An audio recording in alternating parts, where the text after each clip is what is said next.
AI inclusion for minority community, and there has been several conversations around how do we plug into these conversations? How do we sit on that table? How do we participate?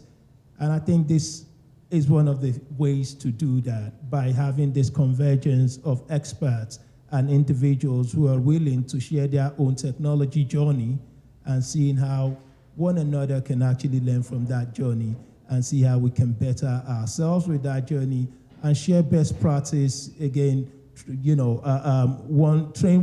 the other. So again, seeing how we use various skill sets and various expert knowledge that has been harnessed over the years, either through constant working within the tech environment or constant education, or even constant participating in events like this. So again, being able to share those understanding and those knowledge within ourselves, I think it's one of the great ways to, or one of the founding stones or foundations to sort of like leverage this technology revolution and see how our community participates in this space as well. So that's why we're doing what we're doing today. This is the second edition of it. We expect to see more participants. So again, rather than wait, we'll just carry on, and people will just join us as we carry on. So to open up today, I would like to welcome Dr. Seun Ajao. Thank you.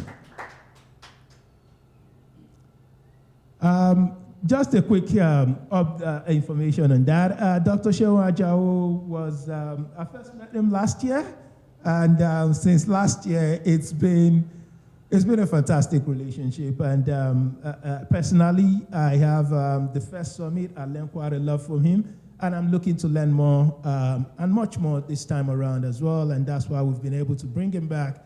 And in his short space of time with a very busy schedule, he was still able to feed us in. So thank you very much for that. Thank you. We appreciate and we know that your expertise and your knowledge is massively, massively important in our community, being able to leverage the opportunity that lies ahead of us. Thank you very much. The stage is yours. Thank you very much, Michael. That was a wonderful introduction, and it's great to be back here at the Tech Summit 2024. Thank you all for joining. It's a great privilege that I don't take for granted to be able to speak on this platform, especially as regards to the diaspora, Africa, and the Caribbean. And I hope we will all have some takeaways today, even as we have come to be a part of it. Thank you. So jumping straight into it, I know it's been a cold morning, and it's been a cold start for some of us. I'll just do a brief talk about myself. So I had my PhD about 5 years ago researching in AI, and more recently around large language models, retrieval augmented graphs, and Metropolitan University, MMU, in data science and AI. We're working with the NHS around looking at, and the Northern Care Alliance, looking at try to understand dermatological diseases based on comments that their users are saying. A program called Aspire is a Accomplished Scholars Program in Research Excellence.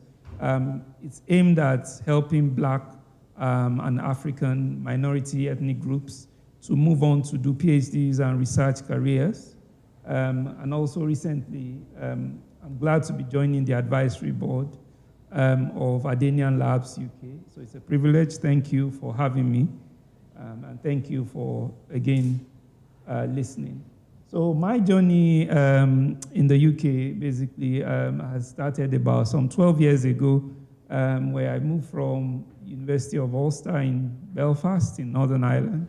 And then I went on to do a PhD at Queen's University in Belfast, and I finished off at Sheffield Hallam University before I then moved to Manchester Metropolitan University as a senior lecturer in data science and AI. So this is, today I've been thinking about, because when Michael asked me to come and talk about it, like, what will I talk about? And I was like, okay, let's talk about equality, let's talk about equity. I mean, some of us will have seen this, this image at some point. And so we should know that equity is not the same thing as equality. The laws that we also apply to everyone should not be exactly equal. So that's why, for example, for us in the university, if somebody has a disability and they're a student, they will get more time to finish the same task. Yeah. So, and it's because we know that they have been challenged, by certain, conditions or situations or circumstances. And so this is what we are also seeing in the diaspora. And for those of us who have been in the diaspora for a while, we know that there are still some levels, of inequalities that needs to be matched up with equity as well. So I'll just quickly run through some statistics. I know we are here for tech and the likes, but I just want to talk a bit about the diaspora so that we have some understanding of what is happening. When you look at household income and household pay for Blacks, Africans, and Caribbeans in the diaspora, the average weekly income is about £100 less than a typical white family in the UK. This is below the national average as well at the same time. And so you're seeing, these are numbers from around 2018, 2019. So maybe things have gotten better, but this is the most recent statistics I have found. And again, this is one of the problems that you find, that these statistics are not even regularly taken. And what the issues are. When you look at jobs inequality as well,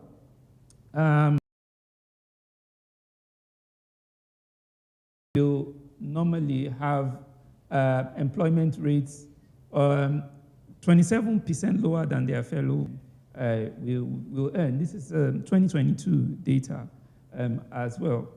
And families are in the wealthiest 20% of households where their children progress in the university to go on, or even to decide to go to do they're more likely to be in poverty, either it's fuel poverty or not having 22 data as well. So we also look at education inequality as well. The models that are being very successful right now at the same 4 or 3.5 large language models.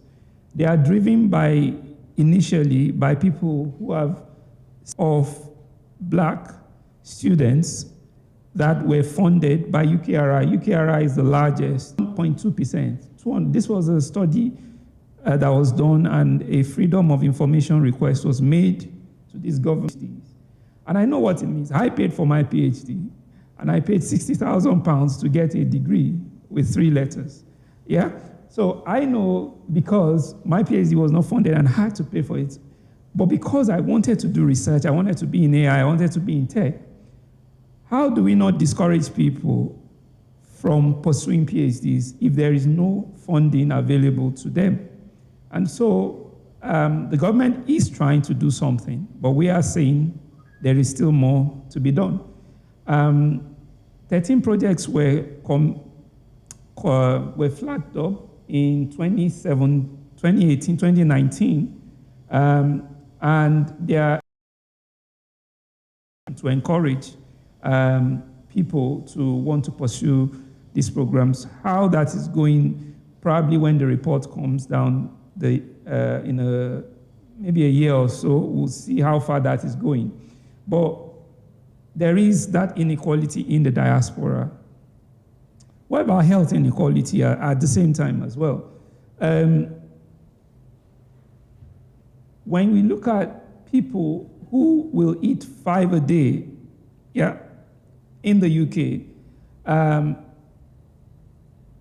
only 44% of families or people surveyed of age 16 years and over say that they eat 5 a day. I mean 5 types of fruits a day. That's 5 a day for those of us. Compared to the white British, which is about 56%. And so you see that translates to, again, obesity at the same time. 72% of people aged 18 years and over are going to be obese, and they are black. 72% of blacks who are 18 years or over are black. This was a survey done by the reputable organization called the King's Fund. And this is 2023 data as well. Which means black or minority, including Asians, and at the same time, they're also, they're not eating well, and also it's impacting their health at the same time. 3 times higher than in white population. So if you're black, you are 3 times likely to get diabetes than a white person, basically. Stillbirths when they give birth, at the same time. So we see these inequalities, and sometimes, before we begin to talk about technology, how do we address this? How do we solve this problem? What is the way out to take us out of these, levels of inequalities? Because the truth of the matter is we want to build the fastest models, we want to build the most optimized algorithms, but if we are not living well, you are not eating well, you are not, you don't have a good quality of life, you cannot progress. So what is the way out? Again, taking us back to this equality and equity, diagram. What are those questions or solutions? And this is one of the things we will also talk about today or in this seminar over the next 2 days. Do we talk about changes in policies? Do we have things like affirmative actions? I know, having businesses being encouraged, driven by people of minority ethnic groups, funded. If you want to get a loan from the British Business Bank, for example, to start a tech company, they said there's 25K available that have been battered with poor health, poor lifestyles, be able to begin to lower the bars for some people based on their experiences and their lived, also encourage some form of equity. Okay? So these are things like ring-fence schemes. They could be financial, bringing those who are successful with those who still need the help as well. And I think we'll be talking about today neolizations and what are the impacts, it has on research relationships between the challenges we are facing in diaspora, but we also need to talk about how do we help their continent and also the Caribbeans as well. We need to look at the historical concepts.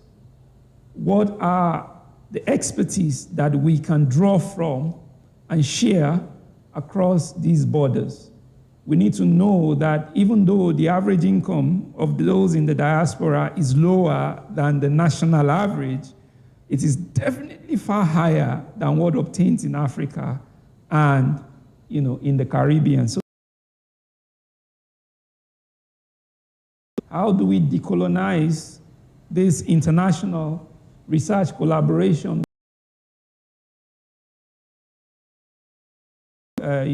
or Research England schemes that enables us to partner with African countries? But those collaboration schemes, can I just walk up to a research agency and say,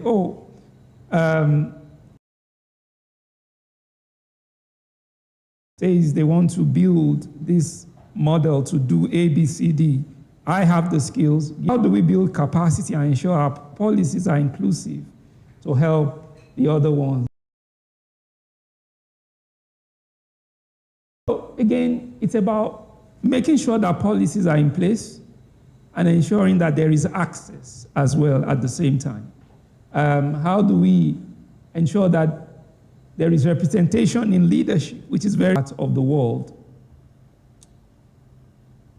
How do we enable international collaborations, research, to share ideas, and such that there is, do we ensure that the commitment is not short-term for these 2 days, for example? We talk about the problem.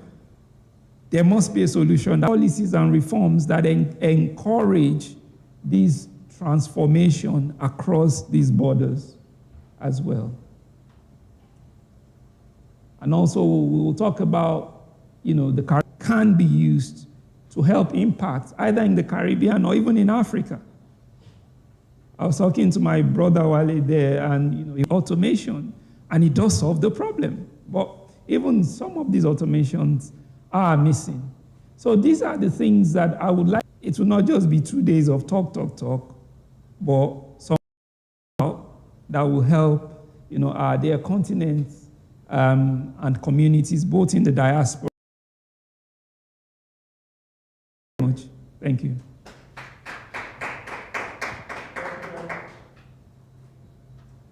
Thank you very much, Dr. Good presentation. Thank you very much. I would like to welcome Adebowale to come and join Dr. Sheun. What can be done? What should we do? How do we bridge the gap?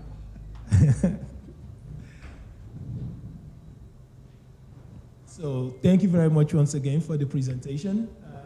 Well detailed. I didn't know we only have 2 black VCs. We just found out that today. So that's a good, learning curve for me. So thank you very much for that. I would like to quickly come to you, Adebowale, from, I know this is your first time in this summit, is it? Yeah, absolutely. Okay. This is my first time, yes. So from Dr. Sheun's presentation, just, 1 minute, give me, what is your take on that? So I think it's more from the equity and the equality part of it, right? I think that's actually summarized the whole impact of the African Caribbean, progress on either AI or the policy or what we need to do to actually get to where we need to get to. And I think this is more of like a mindset type of thing. So there has to be a paradigm shift in the mindset to be able to put in place, either the policy or some kind of ring-fenced or some kind of affirmation for us to be able to get to where we need to get to. So looking at the presentation, it's more informed, and there's a lot that needs to be done regarding where we are right now and where we need to get to. Thank you very much. Yeah. Now let's dive into some interesting questions and make this a bit more interesting. Let's spice it up a little bit. Dr. Sheun, I'd like to come to you quickly. We're talking about research and collaboration between Africa, Caribbean, and the UK. Not just the UK, but again, Europe can take a leaf from that book as well, and other continents and countries. But one thing I would like to quickly dive into is, does colonization impact research relationship between UK, Africa, and the Caribbean? If the answer is yes, if so, how can we decolonize the international research collaboration between Africa and the Caribbean and UK? All right, thank you very much, Michael. Looking at, in terms of the historical context, obviously, we're not being colonized anymore. So thank God for that. So let's clarify that. However, having said that, there is a school of thought, and I'll leave you to judge that, the struggles of the past has had a significant impact negatively on the African, the Caribbean community due to things like colonization. And you would see in the news recently things, countries wanting to come out of the Commonwealth. So I will not go around the political route. However, having said that, I think there is some form of responsibility to the Western countries, to the Western cultures, to be committed. I mean, I'm not saying passively now, I mean actively committed to wanting to help the African continent develop deliberately around the area of research, around the area of technology transfer, and even around the area of funding. Because these countries, definitely we know in terms of GDP, leadership, they're not there. Yeah. And it's very obvious. And so where a country is not stable, there's no stable power, where do you want to build the data centers? I mean, if there is no infrastructure, how will there be efficient communication to have good internet, for example? And so research on its own also needs that support. Everywhere in the world, any country that supports research progresses. I mean, the developments we're seeing in electric vehicles, that we're seeing around artificial intelligence, and the knowledge that we are seeing growing is driven by research. And so whoever has the research has the power. And so when we can transfer research and enable collaboration where there is exchange of ideas, and I'm telling you, in Africa, there is talent. We do have talent in Africa. But the problem is the environment in which that they need to work. So we want to train 1 billion tokens. I mean, in Africa, for example, where is the data center that you want to use to do that? Okay, you can say buy it in the cloud. Where is the funding to get the money to pay for the credits? You know, for some of us who have worked with the most sophisticated AI models, the more state-of-the-art and sophisticated the model is, the more expensive it is to have access to those models and to do more with it. And so what we are saying is there should be that commitment from from the Western governments, either through the research councils, to be more committed. And like I said, those ring-fenced opportunities should be there. And they should not be there, they should be promoted to people to let them know and to make them aware that these opportunities are there. Apply for this, we will support you. And I'm not saying support of 1,000 or 2,000 to travel and come back. I'm saying significant support to do significant projects over a long term. That long-term commitment as well needs to be there. Fantastic. Thank you. I picked up a few things from your analysis, and I think you've broken it down in such a simplified way, which again I appreciate. Yep. Thank you very much. But I'd like to come to you from what Dr. Shehu has said in terms of how it, the disadvantage, how it impacts the minority community, and again, in terms of data center, what that would do for us as a community. I'd quickly like to touch on something, just coming from a student perspective now. So what are the research challenges you face within the university while you're trying to complete your project and things like that, be it from lecturers or even in terms of some sort of financial support to enable you to do that? What are those challenges? And do you think, which is something I've started talking about and solicit info, is for us to have a data center in the Windrush Center, to have a data center there that would help us understand and see how we, understand the data center of Africa, because we have a lot of Africa coming in. And how do we match those data sets with what we have? How do we do those research correlations to be able to get a deep understanding of how to, use our common, unique goals to drive sustainable growth? So I was start by saying, what we don't have, we can give.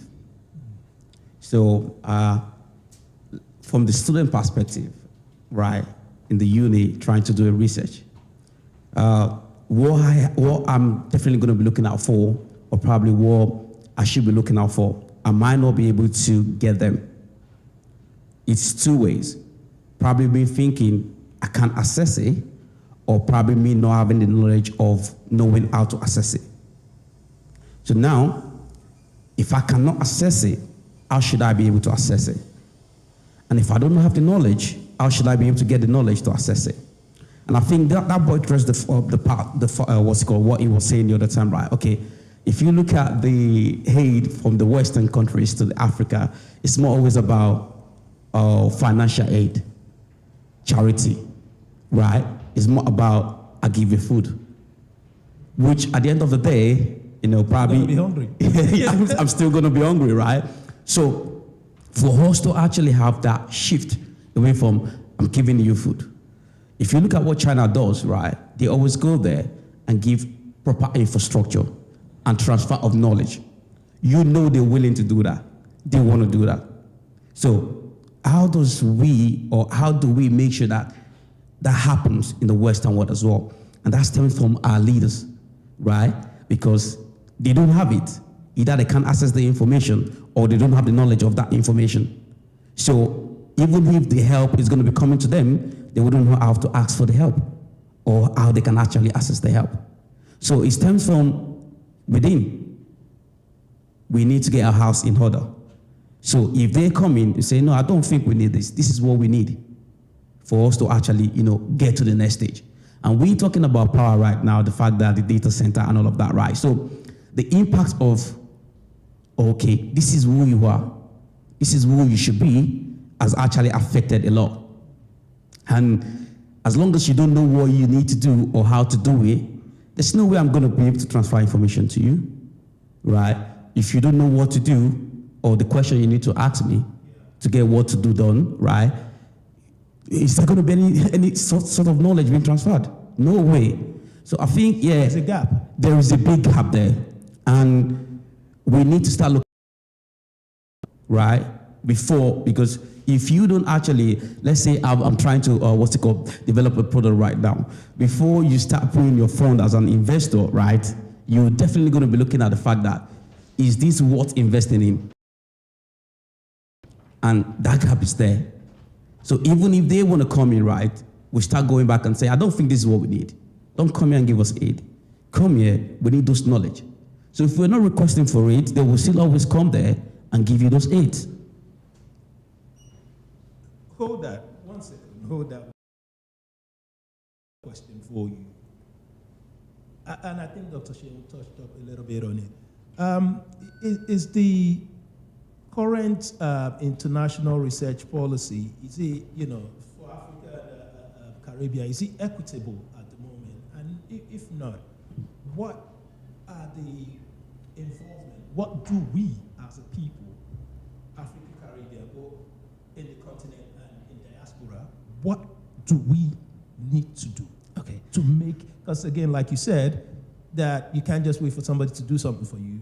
We have to look inward. So now looking inward, what do we need to do to make it equitable? So I think with the international research and all of that, I don't think it's actually equitable, right? So there's a limit to the information you as an African person can actually get in the Western world. Do you understand? And even if you try to get close there, there's always going to be, this blocker, which you just realize, So, but I think what we can do, like me saying we're looking inward, right, is, policies that can actually empower we that are actually here already, right? Ensuring that we are able to access that information. We are able to access that funding to be able to do those research, right? And that stems from, I know in Africa, so many African countries, some of them does not even know how they can connect with their diaspora citizens, right? So looking at the embassies, right, there can definitely be some, form of policies or some form of funding, right, given to, let's say Nigeria, for example, like, okay, anyone that comes from Nigeria, are they a professor, are they into tech, are they into this? This funding is for them to be able to do this research that would definitely empower we actually getting probably like, let's say, an innovation done back there. Okay. So we do not have that right now. So that can be a stepping stone. And if that is a stepping stone, and probably people have actually seen, or the Western would have seen, okay, this is actually happening, right? Yeah. They would want to come around and say, how do we support these same people are probably double those funds and do what we need to do? And that's when we start looking at, the allyship and the, reinforced one and the likes of those. So we need to, like I said, it has to come from within, right? So inclusion, there's got to be a strong drive for inclusion. 100%, and that has to be coming from the the leadership where we've come from, like the government. You understanding? Okay, this is what these people need to be able to empower we back there. So do you then think to get our government to participate in this whole idea? To get our government to participate, to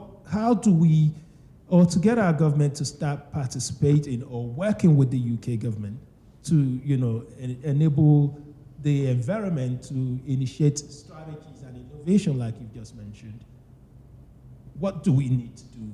Or what sort of relationship do we need to foster between the diaspora and both the African and the Caribbean governments? So I don't want to go political, but this is definitely going to be more political, right? Because now, if they want to do it, right, let's say, for example, you have a president of a country, right, and he or she does not even understand what you're talking about. Yeah. So if, the international community comes in, yeah, is he going to be asking for what you're talking about? No. Definitely he's going to be asking for something else. Mm-hmm. So I think the right people with the right mindset need to definitely get into that space to be able to ensure that while getting into that space, the end goal of making sure that we bridge and we create some equity, is being delivered. Thank you very much. Can I add to yes, that? Yes, please, please. So I think, I think thank you very much, Adeboale. I think for me, I think we've also touched on it, is that co-design, co-creation of these policies as well. Yeah. There must be equal partnership. So I'm not going to say, things like white savior approach where, I'm giving you something and then we must sit down together. We are equal partners in making this work. So if there's going to be a round table or what do you call it now? It must be joint, a cooperation, thank you, that in designing these programs. And they have to be strategic. They have to be conscious. They have to be proactive. It must be created for deliberate change. They can't be just one-off programs. They should be long-term projects that will last, I'm saying, 3, 5, 10 years. Yeah. Because if you want transformative change, it's not something that happens overnight. These are rooted fundamental problems that are present within these parts of the world. And so change does not happen overnight. It have been long-term projects. So for example, you want to set up things like doctoral training centers with students across borders. A PhD is completed in 3 to 5 years. It's not something that will just be a one-off event, take this, go away. No. And in designing these policies, there should be no Western bias, because when there is a bias, I know Sharon is the author of bias, sitting there. He can talk more about bias. I will leave it to the expert. When there is that bias, we'll come to you, Sharon. When there is that mindset as to what we think it will solve their problem, then that's a problem already. It is fundamentally wrong from ground zero, from day one. And so when you bring people who are experts from across the borders and including that diaspora to form these policies, it makes sense. So like I said last year, we need to think representation global. Like that representation has to be there. We can think global, but you must act local. Yeah. What works in the UK may not work in Nigeria. And what worked in Nigeria, may not work in Jamaica or in the Caribbean. So we have to think and work. There has to be that partnership. There has to be that inclusion in making these policies for research and also for that technology transfer across borders to be there. Well, we know that these technologies are available. You can purchase them. But why not have, so I was listening to one documentary, for example, and they were talking about, cosmetic products for people of color, for black people. They are, I don't know, I'm not sure about the statistics, they're about 4 times more likely to give you cancer compared to the products that are being used by white people. Why is that the case? It's because there has just been no research in that area and it has been neglected. We find out people who are eating these foods that we eat in Africa, for example, we don't get cancer, we don't get diabetes, but you come here because our skin, the melanin, is not working the way it's supposed to work. Yeah. There are no supplements, there's no education, and people continue to think that they can live the same lifestyle they were living back in Lagos, Nigeria. And within a few years, they get caught down with cancer, they get caught down with diabetes. But there is no research in that area as well. So we need to understand that that representation needs to be there. There needs to be, it's not 60-40, it has to be 50-50 partnership in forming these policies. And we must jointly take ownership of it. I hope. Yeah, absolutely. I think you've made some great additional points, which is fantastic. Thank you very much for that. Yeah. I have one big question for you. Earlier on, I heard you within your presentation mention the Caribbean and the tourism sector. Yeah. So again, I've got something for you on that. So looking at the Caribbean continent and the transformation of and climate technology on the Caribbean tourism, what does that look like presently? Well, in the current landscape, we should know that the Caribbean continent, they import most of their power.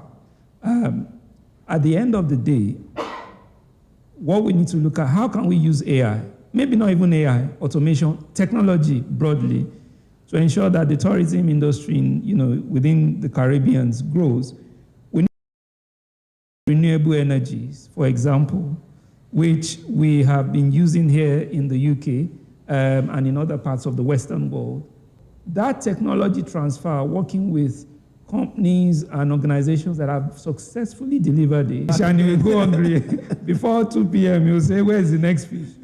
But if we teach them how to fish, they will never be hungry as well, based on data, and data is of any successful AI algorithm.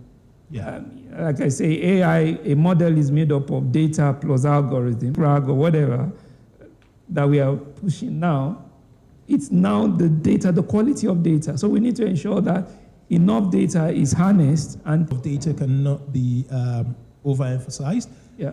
Because again, how are these data?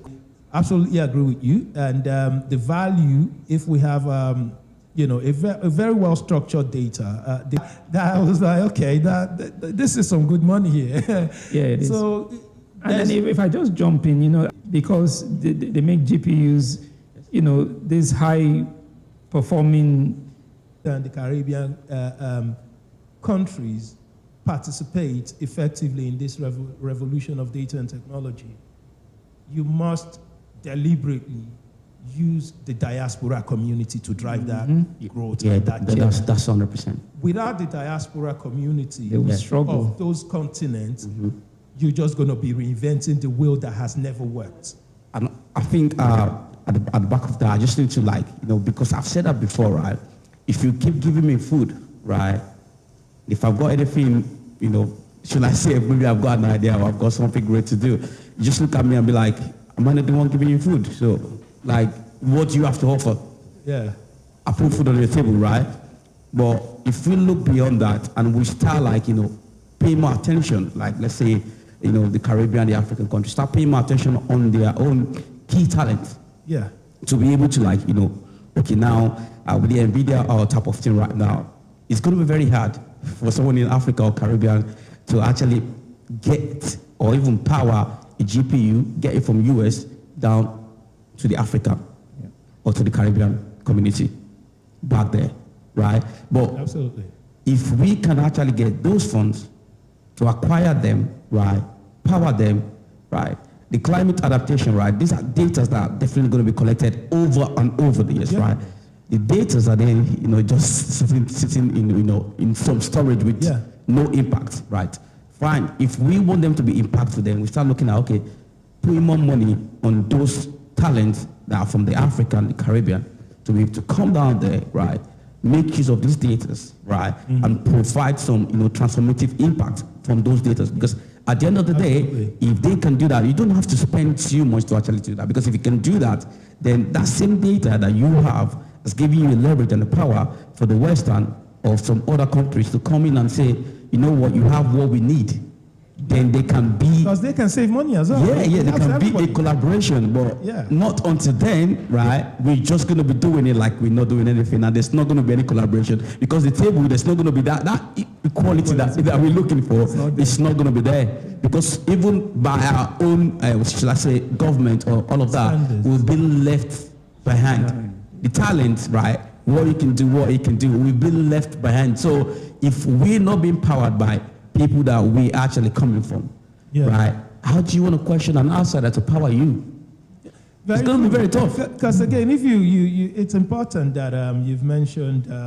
I'm very conscious of time, Dr. Sheung. But it's important that you've mentioned the how we collect this data and the African terrain, the importance of data, and the storage, the cleansing, and all of that. So and the one thing that just comes on top of to me is the AI Center, which is the Artificial Intelligence Center of Excellence Africa, AIDS Africa. It started about 3 years ago, and these are the exact purpose which it was created, to then see how do we begin to harness these data? How do we begin to collect these data? How do we begin to structure them? How do we begin to even ensure from the start point the data is collected correctly? Correct. Yeah. And there's a whole lot of paperwork across the African continent, and including the Caribbean as well. So to actually move to digitalization and the data has to be right.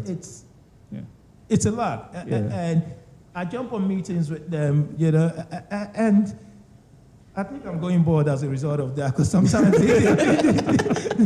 sometimes the challenges they face with these data, I think it's a lot, and I hear again funding it's a large part of this change or this knowledge we're seeking. Funding, because without the funding... Should we share just the funding? Because I think knowledge transfer is one of the most important things. Yeah. Because he's sitting down there right now, if, let's say, he wants to go back to Nigeria, and maybe he wants to work with what's called the Minister of Information, which is Bosun, all right? But the information is gone, the knowledge is gone. If he goes back there, right, there's a lot of implementation that can be done without from the route of, we need to get an expert, someone that does not look like him, to come in. There'll be a lot. Solve that. How that little pocket of problem you've just stated there. I think, as I mentioned, is brought to the table, the diaspora. We have experts there, by the way, locally. They are basically experts in their field, but they are limited in what they can do. So that's why they can't just barely surviving to carry on. And the problem you mentioned with the African AI Center, it's going to be a problem, because if you don't get the data right, you can't build the right model. And if you don't have the right model, and sometimes the solution to our problems, we may not actually need to build it from scratch. You may take an existing foundational model and adapt it to the problem. Just moving it. So, for example, which is a type of AI, retrieval augmented graphs, use the knowledge base that the model will need to tap into to create better prompts. And the prompts are then refined to it has to be specific to that company, to that organization, to the language they speak. And these are the context the context is missing for the African continent or for the Caribbean continent. The context is lacking because I'm personalize it to any particular problem. So it doesn't always have to be building from the scratch. And there are many, platforms available for us to do that. We can talk into things like, does it work for our problem? So for example, there's no point creating, whereas, the problem you want to solve is just a small problem. So I don't know, an automation even. Yeah. But it's a technology solution and it works. And I think this is it's fantastic because that is one of the things that has led us as Adanian Lab to then say, okay, let's create an advisory board. Yeah. The advisory board of Adanian Lab. So again, thank you very much for accepting that. And these are part of the things we're looking to and for us to co-work together and even support one another, build sustainable business partnership and collaborations. So thank you very much. Thank you. And I know you're conscious of time. So I would like to say thank you very much for this panel. Thank you. Thank you, Dr. Very much. Thank you. Thank you.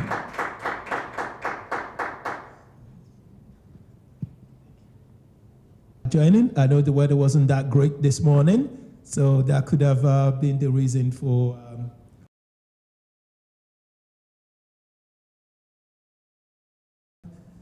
very, very good fashion. And, it was Power Pack first session, so we'll be diving AI finest in the northeast.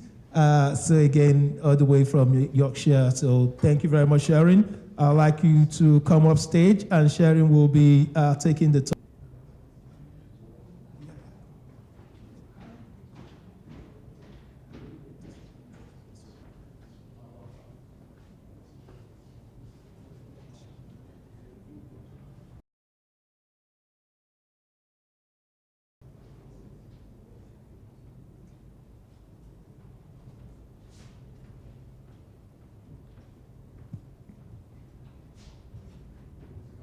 Yes, yes.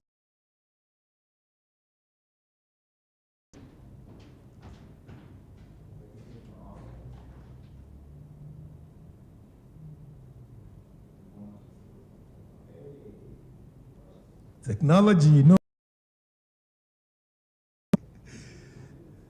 glitch. So okay. All right. Yes.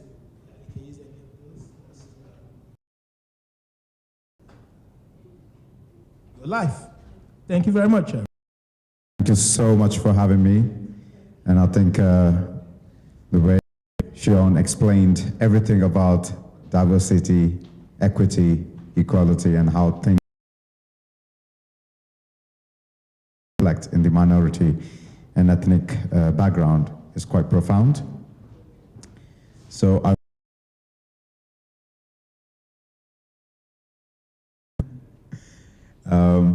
So I'm Sharon Matthew. I'm the founder and CEO of AI Tech UK, and we work closely with AUK since 2018. And something that we're really passionate about is how do we deliver impact for myself. So how do we empower others to become and not stumble on the same path and obstacles, and how do we empower, collaborating and bringing me on board on this fantastic mission as well, which aligns closely with. As Michael mentioned, the topic is more about how does AI add value, and how a quick introduction about what is AI Tech UK and why us. So AI Tech UK is an innovation and knowledge. One is called the accelerator. So accelerator is to accelerate the understanding, the knowledge. And the next piece is something very important, and that we often give you an example. AI is the car that we all want to drive.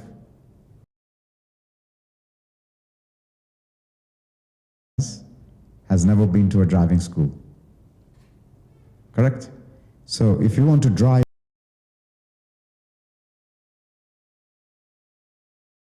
UK is the driving school. Okay? And whoever has attended our programs, our training courses, and our business support production, I want to introduce myself. So that's me. 20 years ago, I started my AI career. 256 megabytes of RAM. Okay? There was no Wi-Fi, so everything was connected to cables, and it was very, very challenging to make it work. So fast forward, you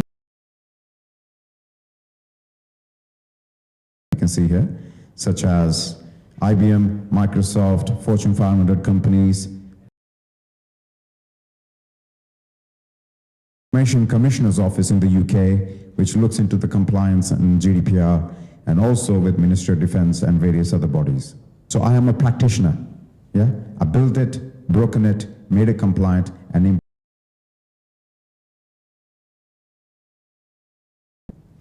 become an advisor for various companies and brings me nicely to this point of, why we're here.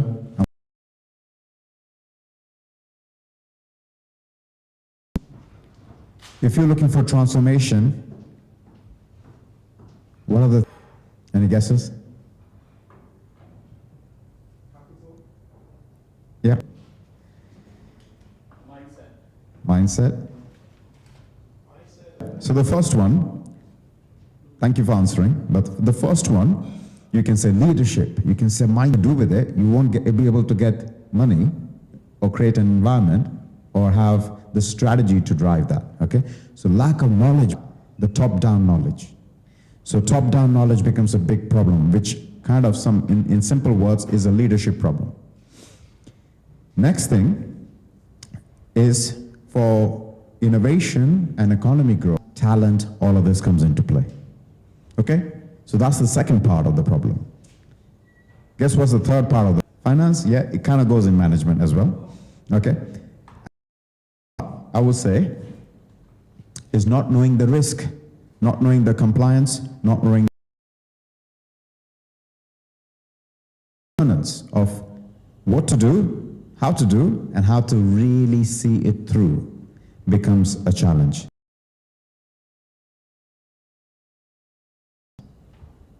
%85% of the AI transformation fails. And then you blame the technology. But who's the problem? People problem. Or awareness problem, or the mindset problem. More importantly, knowledge, management, and governance problem. Level introduction of how we can solve these three problems and add value to our economy. Now, I've done bear with me. So AI is obviously a fantastic technology that is here, but it is here because we have seen internet, we don't even know that exists. And there's a lot of pattern, a lot of behavior, and there's a lot of intelligence in that data. We think of it and we make it, okay? Intelligence is the new fashion. And why we don't have a smart economy, why we don't have a smart business. We heard Shion mentioning about automation, so we automating things, and when we automate things, we make it simple, faster, logical, and easy.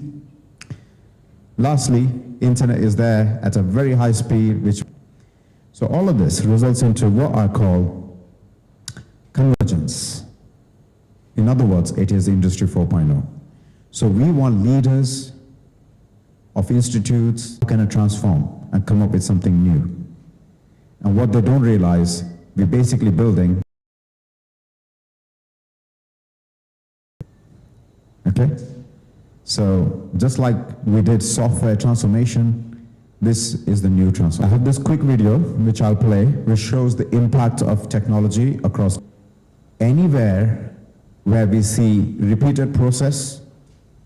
There's a possibility of introducing advanced technology like robotics. Obviously, he was not stealing, he was shopping using AI capabilities.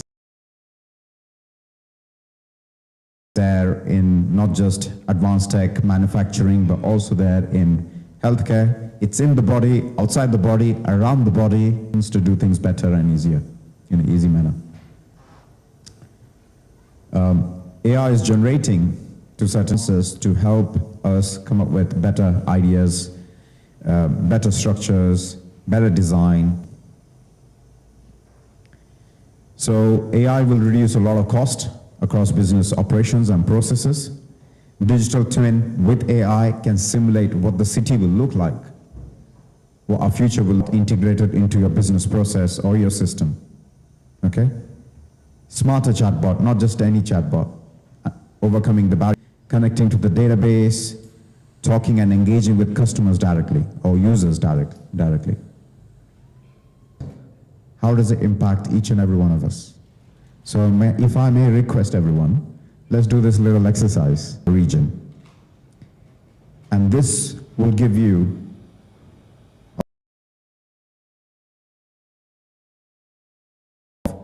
what is the impact of AI specifically for you and for your area of interest. And what I want to do is just reflect on it. And you will see the lowest figures I've seen is 10% growth in that industry. And that is profound. So I don't need you to give me your answers. This is just a point of reflection for you to find out, even in healthcare or e-commerce or whatever industry you're from, thanks to AI. Having said that, the stats that institutions ago, the same number was in the range of 50% to 60%, then it became 70%. Now, 86% of the leaders are saying AI is part of my core strategy and part of my transformation. It is accepted that AI is something that we need to seriously consider and see the returns and value of that. Seen 30% revenue growth, especially e-commerce industry. Okay. Michael mentioned about the impact on economy. The UK's economy impact is quite significant. It's 230 billion by 2030. The global impact, as Michael mentioned, is 15 trillion. Any guesses what's the impact on Africa? Africa is 1.2 trillion. 1.2 trillion. And what does that really mean? So, what does it really mean? So AI means many things to different industry, different businesses, and different leaders. And it really comes down to what are you looking for? And when I say what are you looking for, it really comes down to your pain points and challenges. Statistically, gives you better results, better efficiency, better outcomes, better business process, and overall productive, efficient, simplified. Could we use AI?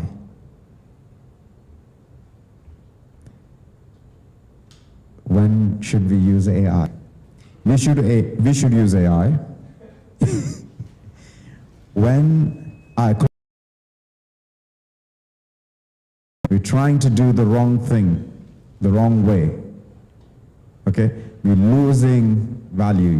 We're doing the hard work. That caveman is me, and sometimes the business leaders are saying, we're busy. And that's when you actually need AI. Okay? If someone says, what can AI do for me?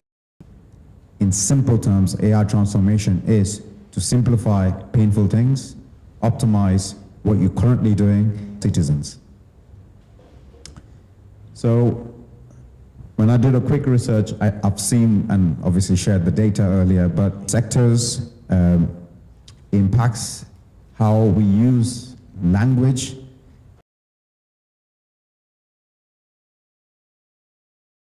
of language add value. So AI can play multiple roles, and I think what I'm trying to say here is the idea. So what I want to do is, from my experience, I want to share some examples of AI we have worked on and that might be relevant in the context of transformation for Africa and various other regions. From citizen to consumers, how can you understand them, profile them, and give them supply chain process with them? Not just any chatbot, smart chatbot. Handle citizen inquiry, how to handle customer inquiry.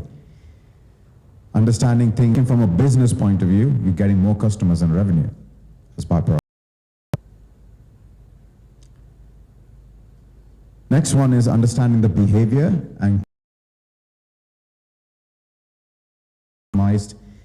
efficient, reducing the cost of your overall institutional and business of expense.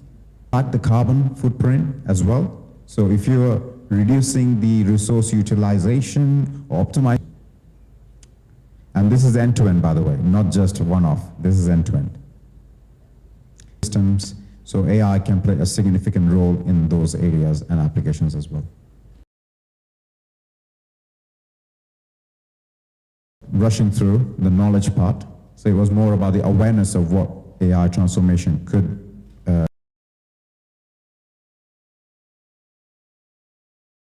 starts.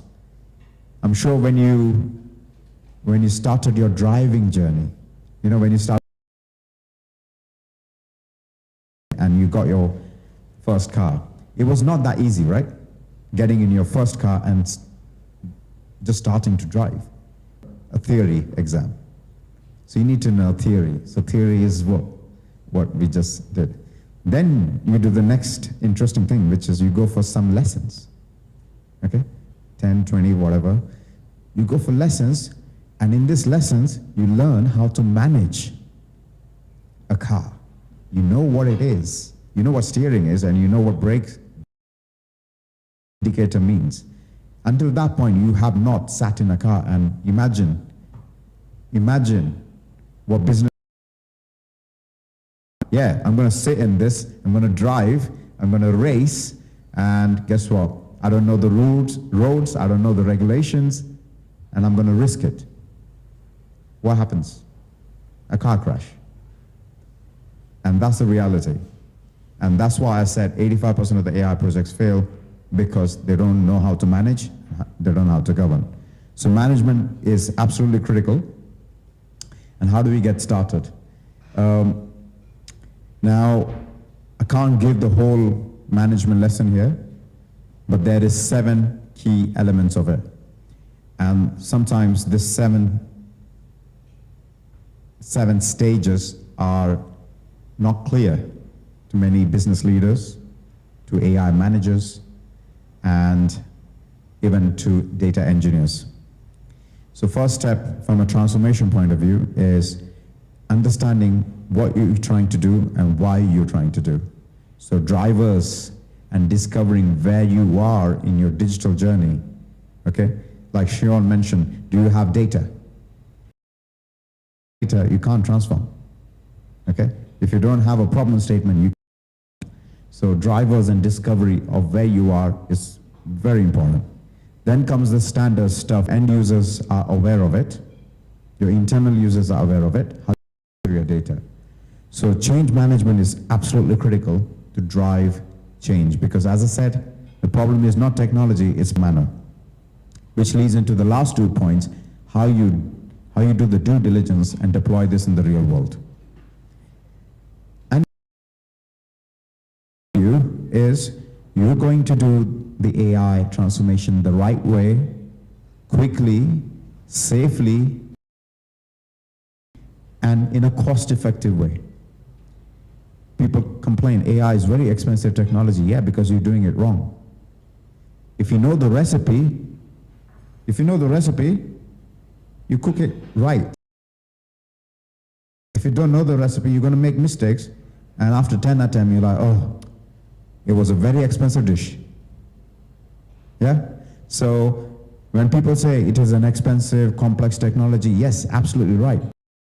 Right recipe, which is what we have in AI Tech UK. We spent 3 years plus research, almost 6 years to get this framework right. Okay? It's a course on its own. Okay? So that's one of our specialties. Last piece of the puzzle is governance. And the reason governance is important is mainly, imagine if you built a technology without human obligation, without morals, without value, consciousness, not considering things like bias, the cognitive bias, the judgments that we have. If we build AI ML with no ethics, we might end here for now. And I'm gonna just highlight 3 things. Big companies who have Stanford engineers and Harvard even compliance standards and so on and so forth. Compliance is very chaotic. Approach to do so. Lastly, AI comes with this risk, okay, and it has its downstream impact. So what is ethical in Silicon Valley is not ethical in Africa. Chicago City, you can launch a driverless taxi. No. So the culture plays a significant role. We got to think about the long term in AI and for economy growth. This is very important to understand, okay? So this graph says the cost of change and ease of change, which is if you do it at the design stage, after you have tested this, well, kind of, without even testing this, if you just launch it, and comes with also reputational impact. So my closing comments is, whatever we do, let's try to do it the right way from a transformation point, okay? You don't go to road without insurance. So let's not race. Try to understand what is the right thing to do, understand that you do, be responsible for your mistake, if any, if it comes through AI. AI. Hope that was helpful. I'm happy to take any questions, but thank you. Join us. Thank you very much. Let's open up the discussion. Thank you.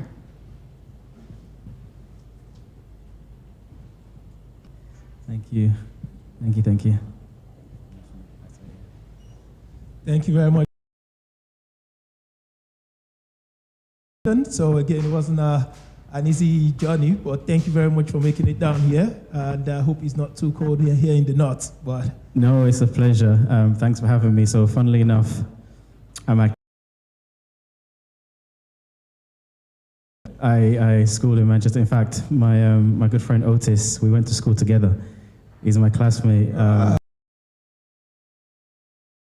It's great to reconnect. So I'm happy to be here. Thanks for having me. Thank you so much. It's great to have you. Very much, Otis, for the invite presentation he made. I've known Sharon for quite a while. Stage, he was on this stage last year. So great again to have you. Factors he's raised in terms of how AI can play a massive role in economic growth.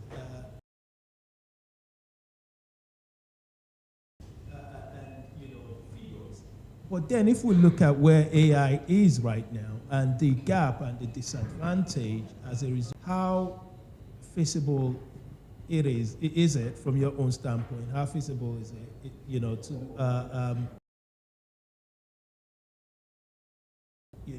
taking into account that there's still quite a gap in terms of both businesses having the clear understanding of AI, what it is and how to use it? Yeah, so it's a great question, and I'm Altitude AI Consulting, and we have similar kind of processes and similar kind of things. The problem into various different, sections, and that will either benefit from or like they are stakeholders of each section. Yeah. So me personally, I have a mission towards the people. So people being like the end users, the people who are going to benefit from the actual technology are like on the protocol and the engineering side, which, is very. But from a people point of view, my view is always, what is the benefit? Like, how am I going to use this to benefit my life or my... I used to work very closely in blockchain and fintech startups, and it's the same thing. AI is no different, really, to conceptually. Yeah. Public is concerned, it is a new technology. So I think there is, by people like us who are skilled and knowledgeable in the technology, to be able to translate and communicate, like, on a real basis, what I'm going to do to make my life easier, like practically, what is it going to do for me? If I can understand that, to engage, right? It's an adoption problem, and you can't get adoption if the person doesn't feel like what is it in it for me? Yeah.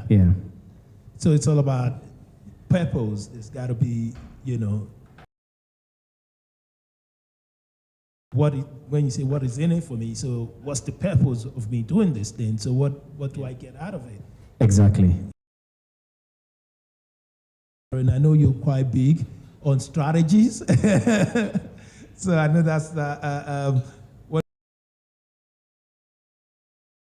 So if we just stay on strategy for 1 minute, for an organization who's looking to scale and who is looking to participate in a healthy community, being able to manage not just the growth, but the cash flow, the revenue, and operation down to the staffing, are all carried along. What is the best strategy, or what would be, from a strategy mindset or standpoint, what? A lot. So we work with Manchester to Yorkshire ecosystem, and this is the problem we try to solve with the local authorities. So we have 10 plus, employees to about 50, right? They have not innovated in over a decade. All they got is now what these businesses are facing today is, I've hit this is my maximum I can do right now. I can't grow beyond this. They kind of become stagnant. Is political change, inflation, tax has gone up thanks to the budget recent. So these guys are thinking, what can I do?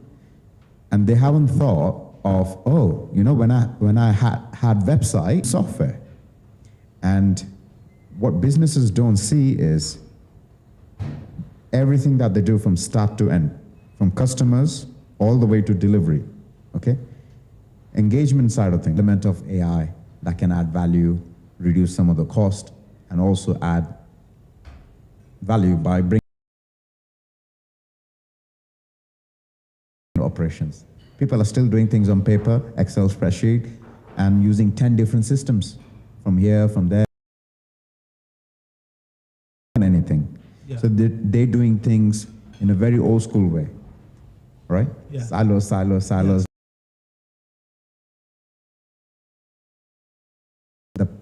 The pain point of doing things in 10 different ways. Yeah. If you had one system that did things in a clever way, everyone has awareness and things get done. If it takes 2 days, probably in like 20 minutes. But I hear that, but would you think part of that problem is a result of culture? Yeah, so trust. Yeah, so what kills strategy or strategist is the culture. The dream of AI, right? Yeah. Hey, 30% growth in your customer retention, 20% to 30% optimization in your process, and your supply chain will be sustainable and you can reduce your carbon footprint. Come on.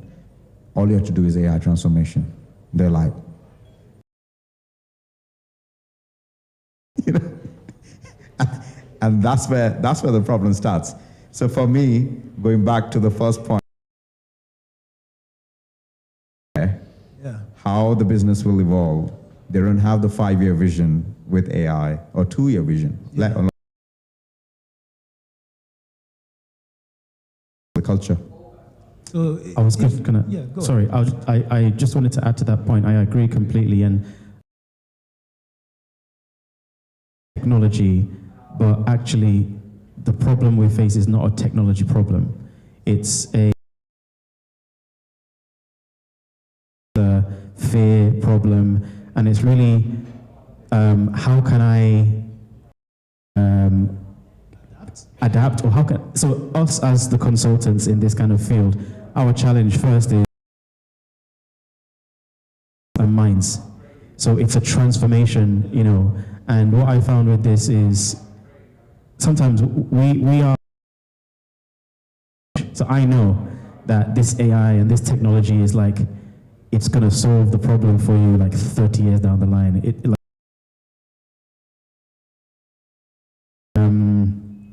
You know, economy, and it was like 1.3 trillion by 2030, right?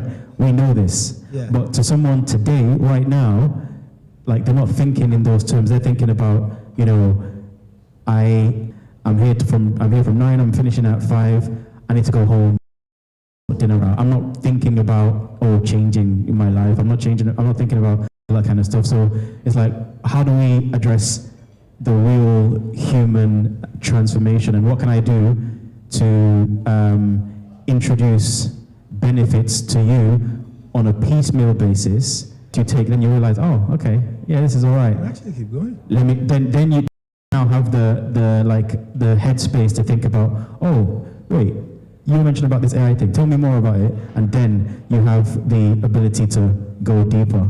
So I think we have to kind of, you know, help them to achieve that transformation. Thank you very much for that addition, but I'd like to come to you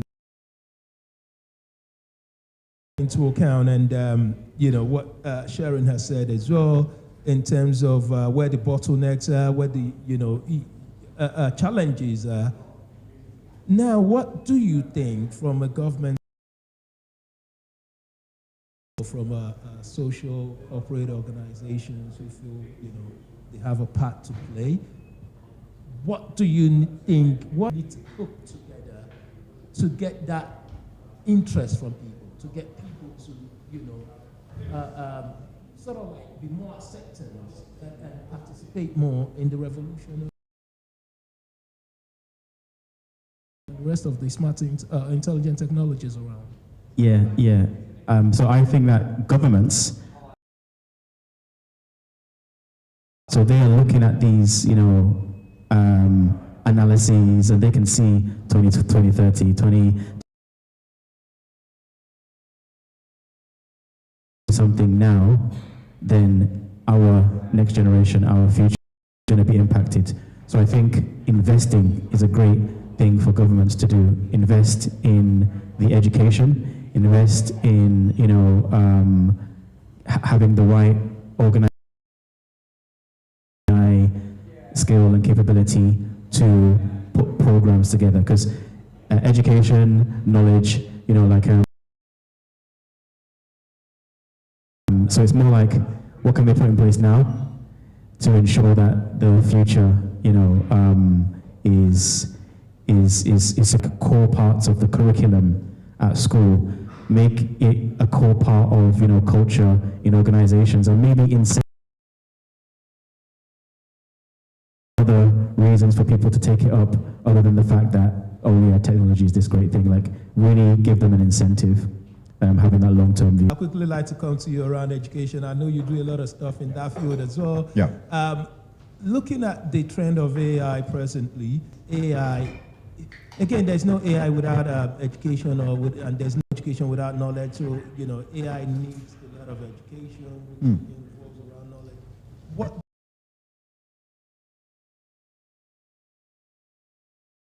at the moment, or the educational system across board? across education UK. in the UK. Wow. First thing, what I've seen is we collaborate with a lot of universities. So first thing they've done is they have added AI in their curriculum. Okay. So a lot of these high-performing universities, and over the years it has evolved as, you know, how to code and how to come up with huge drive to create more AI workforce or talent pool. They're using, to a certain extent, ChatGPT, okay, in their own assessments and things like that. There's mixed school of thoughts here. Like, you know, there are some guys who say, go through the pain of learning.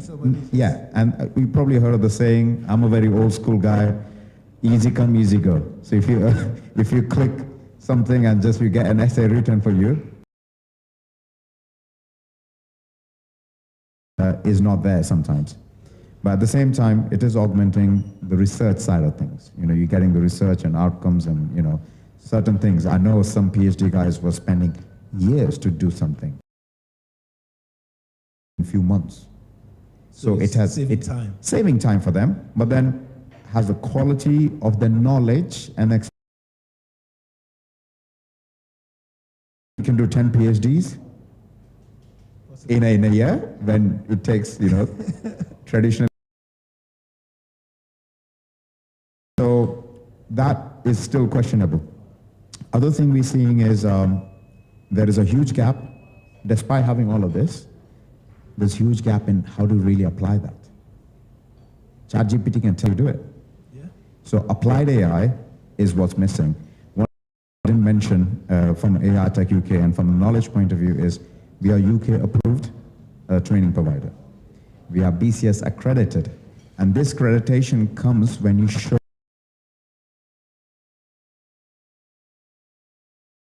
someone has to build a solution, someone has to actually apply it in their and show that, you know, you're not just tick boxing.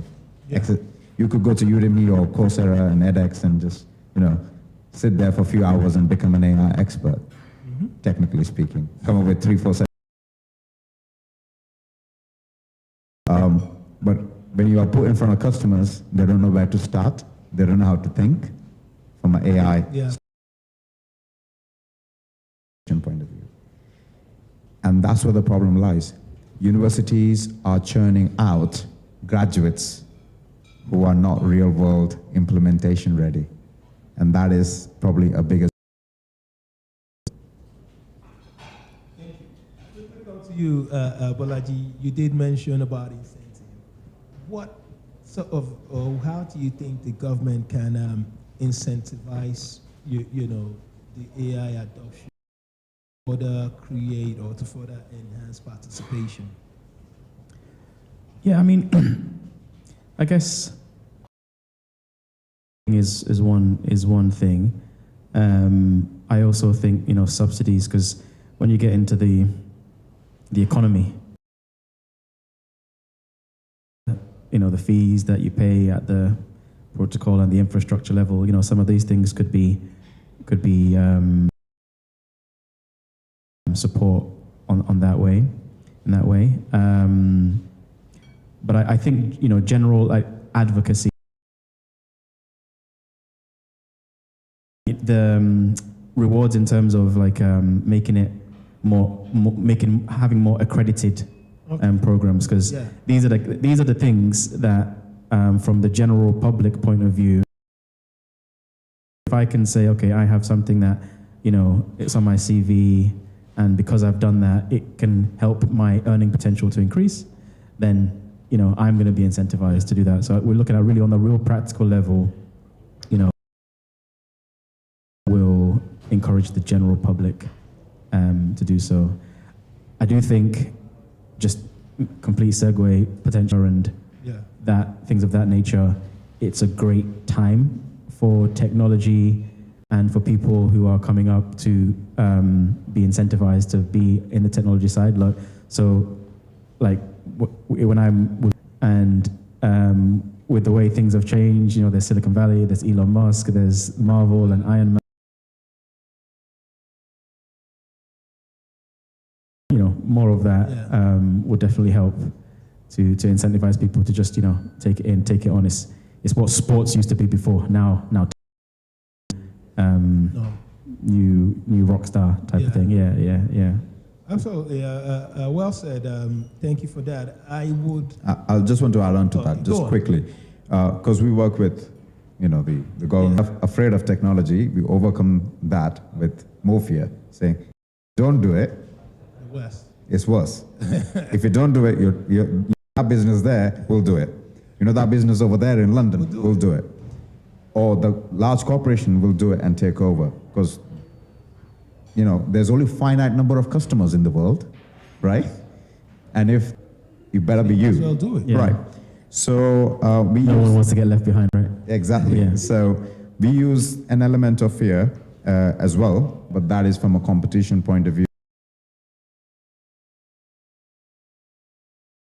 The stake, which is we use our accreditation, because we are BCS accredited, that goes a long way for us, saying, you know what, you finish this, your internal strategy, your competency, your career. Yeah. You could be whoever you are. You could be a founder, business leader, or a professional. It's still shifting you a gear up or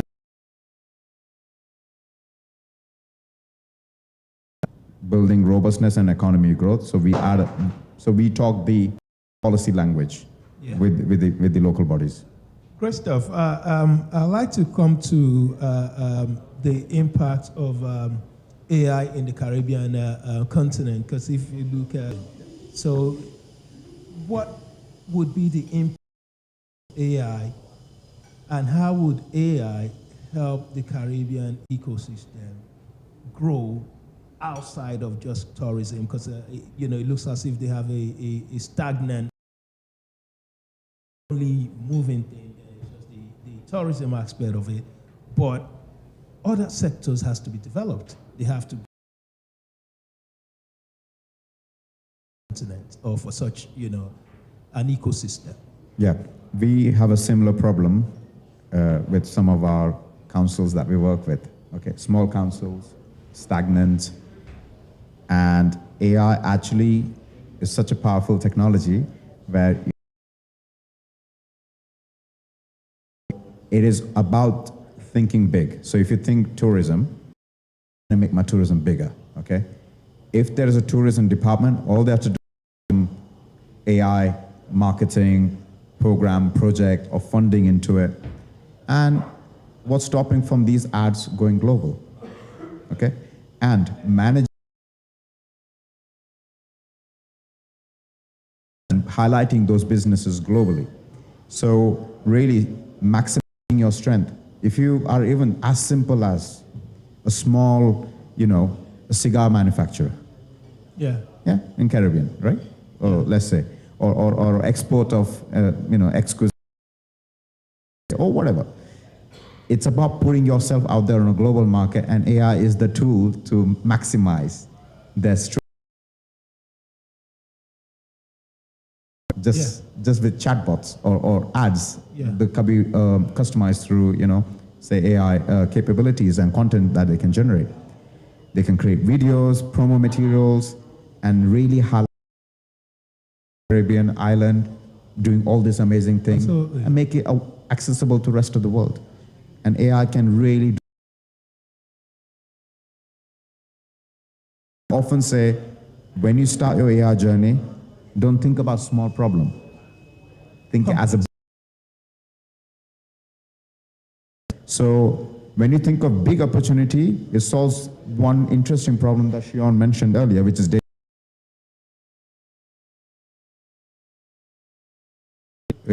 To export and create that profile. Well, if it's big, you will start generating data. True. Create a system that generates data for you. And in 6-12 months down the line, you have a working AI solution. It may in 12 months down the line. So that's why a good strategy, think big, go global. That's my advice. Thank you. There's another, this is a personal research that I've done, and I've just done things like that. And I noticed that one of the challenges within awareness push and knowledge is that people, it's like they're speaking a different language. But they tend to, show their interest. Now that brings me to my question, which is alternative education, short-term programs. How much impact that can then be, perhaps having a 3 to 6 months program with Manchester University, or perhaps having a 6 weeks short course. It could just be all about awareness and nothing else, but just taking little chewable chunks and run it through a period of time, actually, letting them go. So that's my question. What do you think such strategy, or how do you think such strategy would change, or would sort of like, improve and get more participation and get more people accepting AI, getting more qualification in AI? And just launched, which is a 6 month intensive AI training. So again, that's intense amount of knowledge within the AI space. So again, it's not just for beginners, but there's got to be something for beginners as well. So for me, this is why I then think, how is the government approaching this in terms of being able to incentivize it for various organizations or even individual trainers to break AI down to the lowest, as a cost, and, get the best out of that? What does that look like, and how do you think it change the current shape or trend of things? Shall I go first? Yeah. The UK government, closely on this, working with the local authorities closely on this, and the Industry Strategy 2035.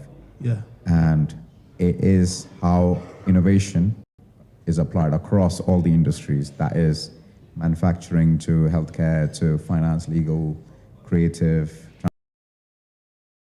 Now, one pillar is skills. So skills is a core element of UK's industry strategy. And in every shape and form, from short courses to 3 months courses to 6 months to 12 months, also in all formats. So driving this awareness. So the first problem in the first piece of the puzzle, or the thing that actually lack of knowledge. So there's a significant push. What you suggested seems fair, but yeah, just making that accessible. What we have here is it's like almost dragging a donkey to drink the water, right now, the situation. So the government is trying as much as possible to make it easy, bite-sized, them and give them an element of business support on top of that, give them funding. A lot on their plate to drive this initiative. So yes, what you suggested is sensible, it is accepted, and there's already a lot of programs that's included that in the policy and strategy and already implementing that. Thank you. I'd like to quickly touch on something with you, Balaji. Yeah. From what, if you, again, staying on incentivizing it, so that could then be,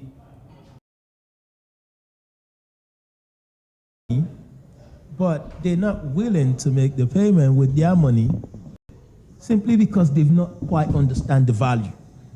They've not really seen a reason, a need, a purpose. And they could easily, it could even be maybe short 6 months or 6 weeks to 7 weeks course at £299, £300, something that, cheap, or even, less than 200. How, now this is on top of my head. What do you think would, how much impact do you think it would make if the government then begin to say, okay, if you can train 10, put out the training, and 5 people pay, and the rest 5 that don't pay would incentivize for them, will pay for them. Now that's government. A program has to now be incentivized. I think that's where the real, gain is. On industry understanding, individual engagement. What strategy do you think can be this? But that has to do with innovation, transformation, AI, and smart, intelligent technologies, and how the young people. Yeah, it's a great question, and just to give, with my organization is sales training. And we use, AI and automation to support a sales process. And in actual fact, because we have something that is of huge and immense benefit, but there on the panel here, what is the benefit? Yeah. Right? And I think there is a skill set that is required of anybody. It might not even be the government as such, it might actually. We have to be able to communicate what the benefit is, what is the tangible benefit in taking up the course, or the person that you are encouraging or that you want to complete the course. Because the government can subsidize the individual that needs to be persuaded. And this is why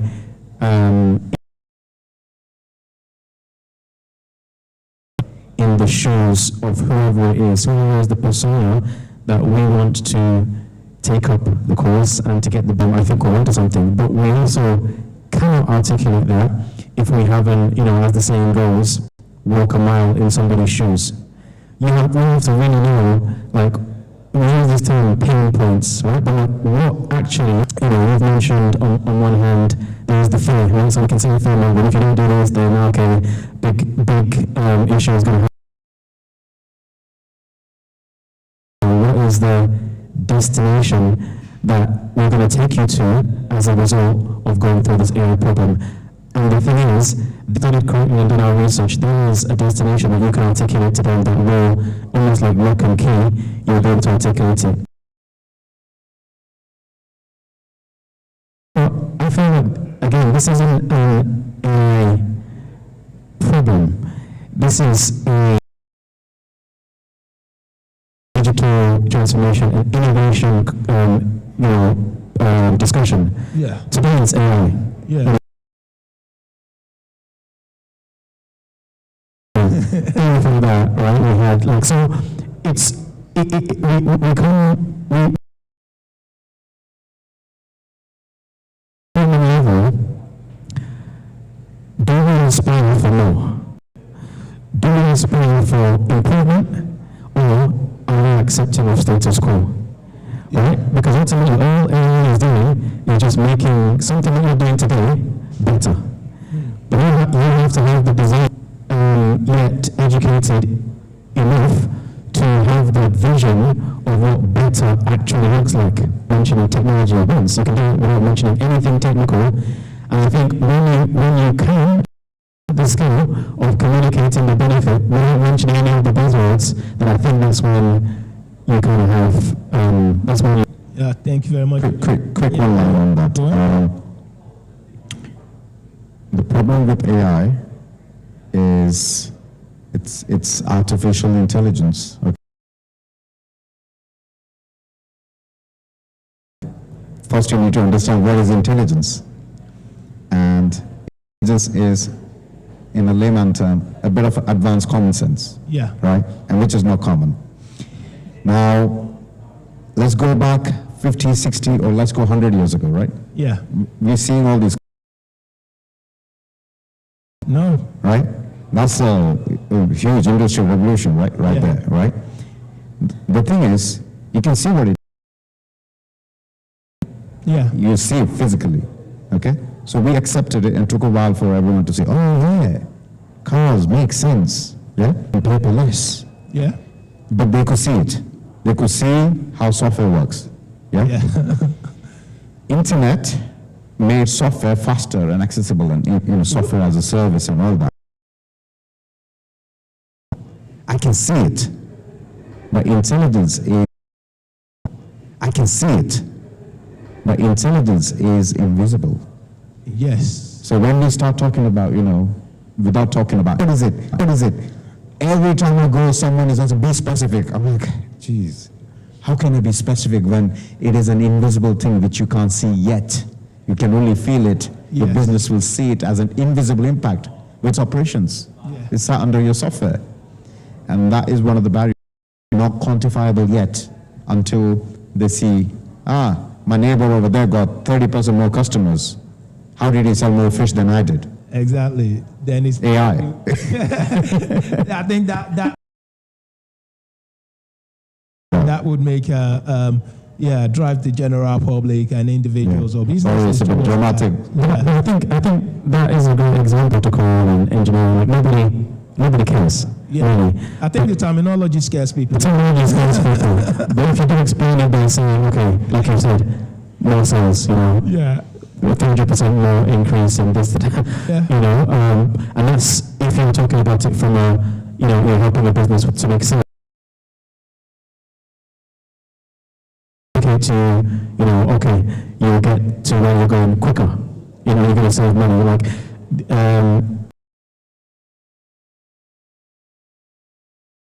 That somebody can understand, and then you kind of you're able to get their attention. Yeah. Actually, out of some sort of fear mongering people to sort of deter them from embarking on the journey. Oh, when am I going to learn all these buzzwords and and God, with AI, there's so many, and they keep there's loads of terminology out there. The other day, my daughter was saying something to me that simple or something, and I'm like, what does that mean? Wearing what means I'm. Then I try to think in my head, if somebody wears white, so okay, and that can come across the simple as well, you're not gonna wear white and ready for a fight.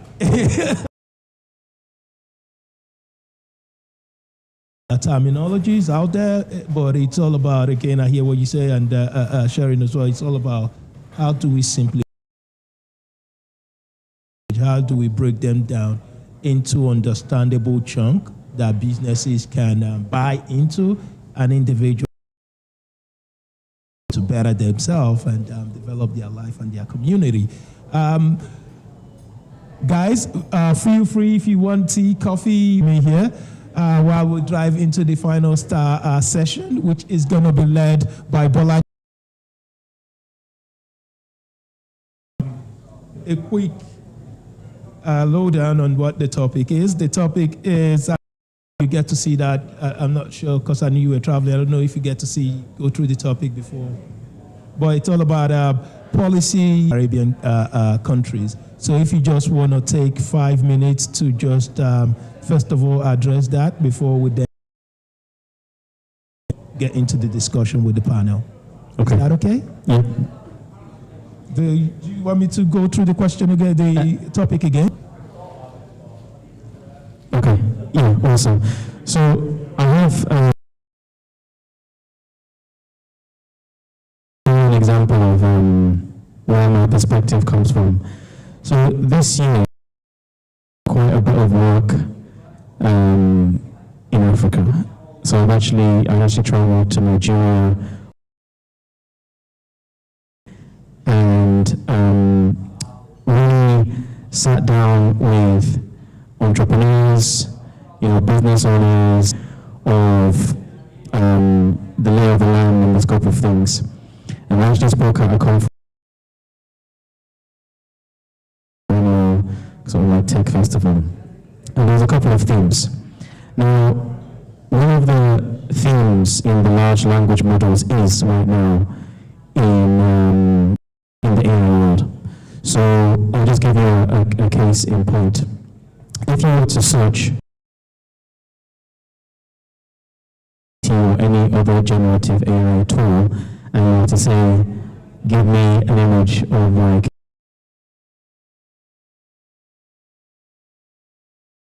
right? The image you would get, largely speaking, would be, unless you prompt it further, flies, skinny, it's that kind of a situation. And, we're laughing and we're joking, but it kind of highlights presentation point of view. And what's the problem? Who is in control of the data that is in the data being curated in a model that is African interest, right? Because that will then shape, this is an example of how at such a wide, kind of perspective. So the question is, how do we even change those large language models, GPTs, and things like that? So I worked with and I think that is something that, from a policy perspective, governments in Africa should take interest and ownership to look at how do we actually. Same kind of thing we were talking about just now, about how does the government, let's say over here, incentivize. There needs to be a similar thing in Africa. Language models and AI policy in general is that the world should be considered. I can't remember who it was that was talking about culture.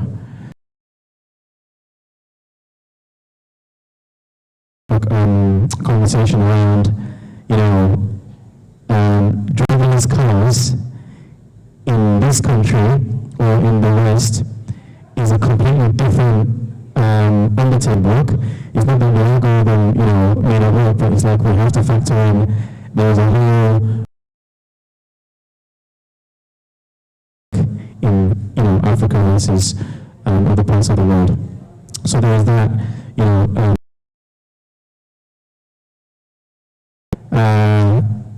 how we communicate and how we prompt. We're using even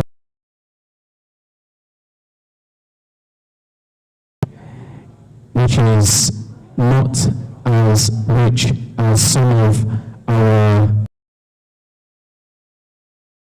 that we communicate in our own language, and if that can be incorporated into platforms of African-centric, you'll find that the output that you would get from, I think in a nutshell, there definitely needs to be an easy application. Then there's the algorithm and the culture of how the large language models actually work with each other, and then there's the data. And who owns it? So again, it's a wide problem, and I think we need to stakeholder. I think it's not a short-term problem either. I think it's a long-term issue. Yeah. Thank you very much for that. Thank you very much. Well answered. Before we come to the panel session, I just want to find out. Any questions? Okay. He's been nice.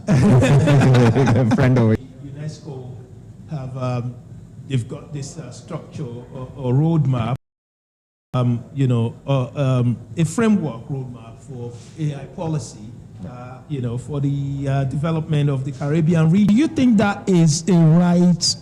Do you think the timing is right? And if it is,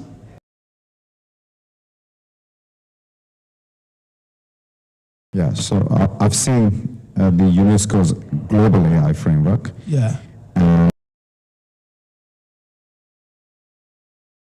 Which is, I think, is the most important thing for all the other framework, for all regions, and for all the institutions, which is harmonization.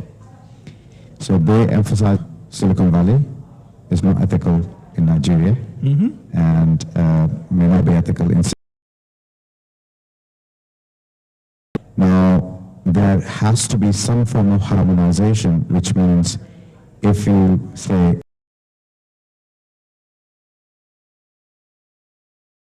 be biased and shouldn't have X and Y. Yeah. It shouldn't be different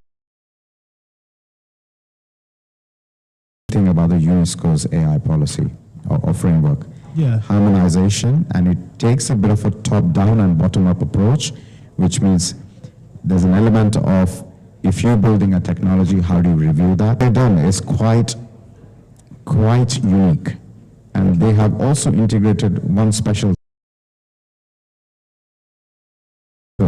Yeah, so UNESCO, UN. Yeah. So what they've done is the SDG, so Sustainable Development Goals. Yeah. Program, we have included that. So we have included UN SDG and UNESCO's framework. That's what it is. Stuff. So what they have done is they know what happens in underdeveloped countries. As I said earlier, customers are finite, right? In the world, there's only like 8 billion people on the planet. Yeah. And if there's a large corporate coming and saying, I'm going to have 30% more customers, it's going from somewhere. Fish. Yeah. Right? Somebody is losing customer. Yeah. So there is an element of SDG being embedded in the AI transformation, which is are you driving your AI transformation with greed? Is it sustainable for the planet and for the people? Are you going to take over literally the entire region with your AI transformation? What is that? I believe we should not just go UNESCO and down to a region. We should in fact take that up, because Silicon Valley needs to apply to that. So one thing I personally feel has my world. Yes, true. So yes. Thank you very much for that question, for that answer. I'd like to quickly come to you, Adibowale.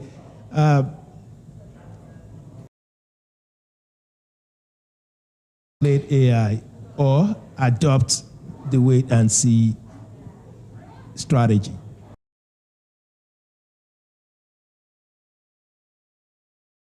Africa needs to regulate anything right now because they're actually not there, right? About right, so if the Western world is probably like regulating, should I say, a specific type of technology, that's because they've got a date. I don't know if it was Tanzania or Rwanda sometime last year. Yeah. You got to think about AI for good. Yeah, AI for bad. Yeah, but you don't actually have the data to be able to know what is good and bad, right? But the Western would actually have that. So if you do not have the data to know what is good and bad, then why do you want to regulate? Are you just regulating off of the back of, oh, you have to regulate? So we need to look into, because Bolaji was speaking about the fact that he went to a conference then, and they were trying to see how, from the infrastructure, the customers and the institution, right, how you guys can actually get data, right? And again, I think you can't actually leave it to the government, to the institution alone. But I know it's that bad when it comes to some African countries whereby they don't want you into their own carcass, because again they're not doing things right. And if you want to get in there, you just have to play it their own way, right? But the best way to actually go about this is there shouldn't be any regulation. To be honest, you've made mention about incentivizing, right? If I am a person right now who wants to build, actually fund that. Because by so doing, there's a lot of data that's coming from the grassroots, right? And you can definitely work on those data and do more with those data, right? So by the time you get just in a way whereby it's not ethical, then definitely the policy can come up, right? So instead of you setting a policy that's going to hinder the growth, and once that time comes, then definitely it can be raised and regulation can be put in place.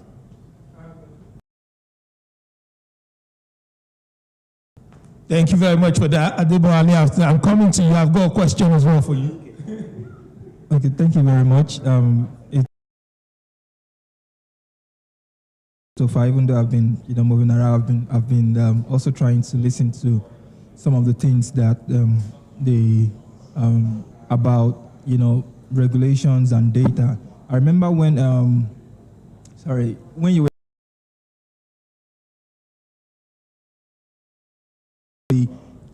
one of the fundamental things you mentioned is governance. Was something I also consider to be vital, and then you also now mentioned that because from my translation of what you just said, governance or regulation, as it were, should come in, at the end. Does it not defeat the purpose of, if someone is working on a solution, for example, and there's no sure that they are following all guidelines, talking about ISO standards and all of that, and then they build a product to point. Will it not be, a lot of wasted efforts, resources gone into? What do you think? Thank you. Thank you very much. I was going to ask my question around that myself, but yes, you've done justice for me. If we think about policy, or we want to think about policy, right, we need to learn. And that's what data helps you do. So from you learning from what people are doing, then you know what works and what a blocker without you not even learning at all. Then how would you be able to know what people are doing and what they're not doing? So it's just like you actually stunting the growth before it even gets started, right? That's your camera manuals that you have to go through. You know how it works. You know how to do 1 or 2 settings, right? And after doing that, you now know these are standards, principles, or regulation, or policies to be able to make sure that this provide me the solution that it needs to provide me. So you didn't get started the same day you bought this camera, did it? Yeah, you've actually gone through the process of learning, unlearning, understanding how it works. That's the same thing with data, right? You don't know about anything about data, right? So, like they always say, human lie, man lies, but data don't lie. But once you see those data, you know, okay, yeah, good. And this is what we want this to actually be doing. This is what we don't want it to do, because at the get-go, you don't know what you want it to do or what it doesn't want it to do. You just want to collect it, right? Process it. No, we don't want, this information to be going to the teachers. We don't want this information to be going to the, what's it called? You understand? So now you can now filter it then. So that is when the regulation would now be, of a great importance. So data, anything you're doing is always a continuous process, because you learn from the process and you'll be able to optimize it for better, impact. Okay. You want to say something? Well, again, Thank you. We have more question. Go on, Sharon, if you want to add to that. Likely. Because what you're saying sounds like a sandbox approach, which is fine. Yeah? But that cannot be flat out applied to everyone. Okay? Mm-hmm. The reason is, yeah? Correct? There's no speed limits there. But would you drive on plan? No, right? True, yeah. Right? What that means is, I had a specific researched slide which says proactive governance gives you competitive advantage. Yes. So you could do what you just said in a sandbox, right? It's in sandbox, no one's going to die. Yeah. Right? So there is a way to do it, and this is what the European AI Act mandates. That's where the problem starts, and that's where the gentleman's question is absolutely valid. So there's a way to be compliant and ethical, but who does the right thing at the right time has a huge competitive advantage, because you go violate the act. Yeah, but in the context of Africa. Yeah. Right? No, but you will be selling to the world, right? Even if you're in Africa. Why would you build it in Africa just to keep it there? Because the regulations are not there. You got to think big, and you have to align to the ISO standards. If you do it right, you can sell to Europe. Absolutely. Yeah. And everywhere. And beyond, but we can, in a general sense, right? But for Africa, right? I wouldn't think so. Like, I'll still maintain that one there. But for Africa, I wouldn't think so. I still disagree. I understand. Yeah. If you look at that, Respond to both of these things. So I think I understand where you're coming from, in the sense that it's like you just want Africa to start playing around with AI, see what you can do, and just get governance. I think there's also an element of like safeguarding. So I don't know whether regulation is the right. It's on Mars. But to me, it's the same thing. as all of the technology advancements that we've had initially, like technology is a bit like fire. When government started using fire, you can use it to create things in your hand, right? And if you don't put a safeguard around it, the fire is going to burn your hand.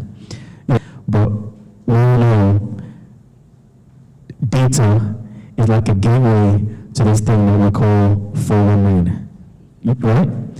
So imagine you now add AI to that. Imagine just for a second the scope of damage that can be done if you now add, that to it. And this is because we've created an environment where let's just play around and use AI. But there's a scope of what can be done negatively for someone who is already used to using data in that way.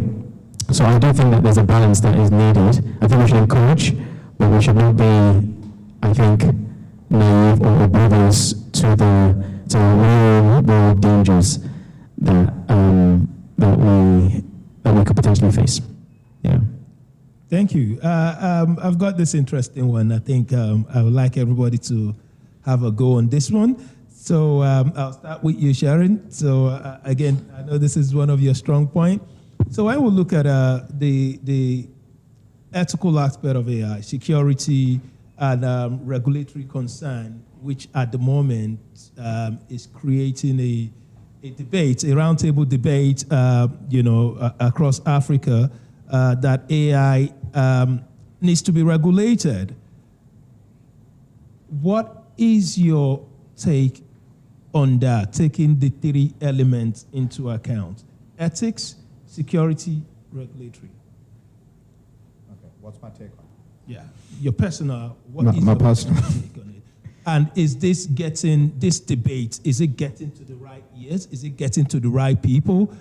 Because again, it's one of the hot debates now across the African continent. Who's debating in this? Who are the players debating? So the concern is, should we be worried about AI? Because again, there is no solid law to regulate it. And, in terms of ethics, security, and the regulatory aspect of it, shouldn't we have a law that protects both individual businesses, consumer? And the debate is by what? Policy leaders or? The debate is by industry leaders. Industry leaders, okay. Yes.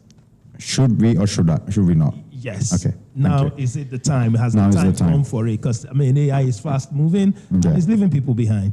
Yeah. So I'll go back to my content that I've presented earlier. Proactive governance gives you competitive advantage, especially for Africa, where there's so much talent, so much resources, and how do you maximize this?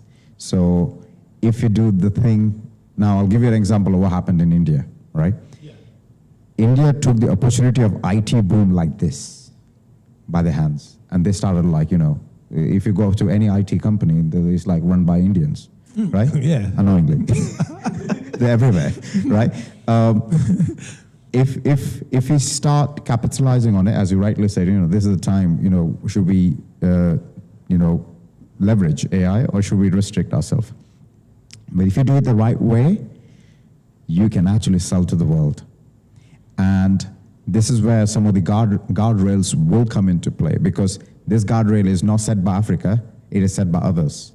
Yeah. So if we have to go out and take Africa's AI capability, competency, and products and services to the rest of the world, you have to follow at least the best top standards.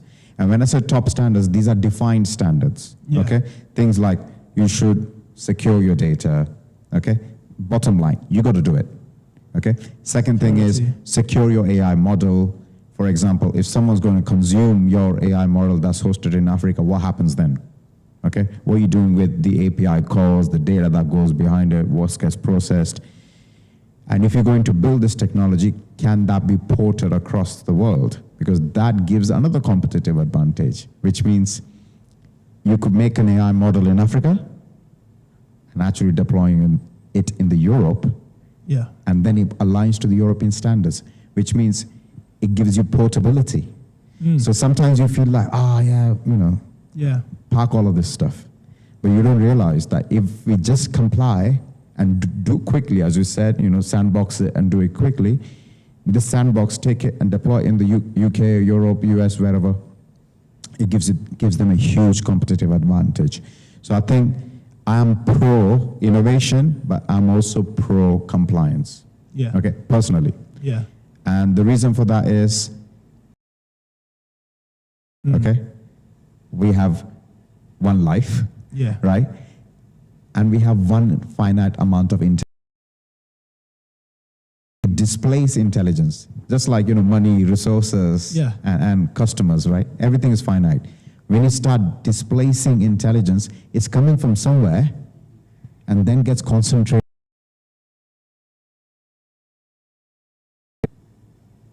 That is powerful. Intelligence is very powerful, and some to have that power in their hand, they got to think of how to use it in the right way. Just like fire, as you said, right? Fire in a metal cylinder is an engine, right? Fire in a piston is a gunpowder firing missiles, right? Or guns or bullets, right?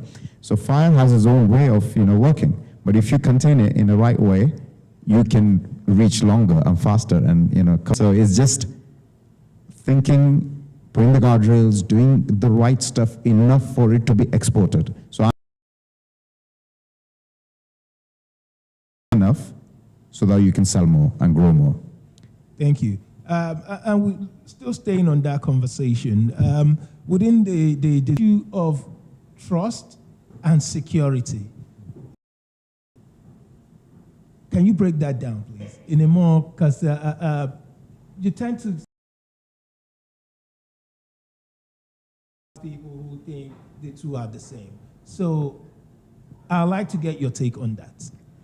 I would say that AI innovation in technology space. Yeah. And if I were to break down just the terms in general, they are different, but they are related. So security, in my professional opinion, is a definite, concrete thing. You can, as in security is, the points of potential breach could be like. Yeah. There is no either is or isn't. Whereas trust is a little bit more subjective, and trust is something that is gained. In fact, it's actually things that have happened in the past, and it's like trust and fear are very outcome that either has not happened. Mm-hmm. Very related to risk. Yeah.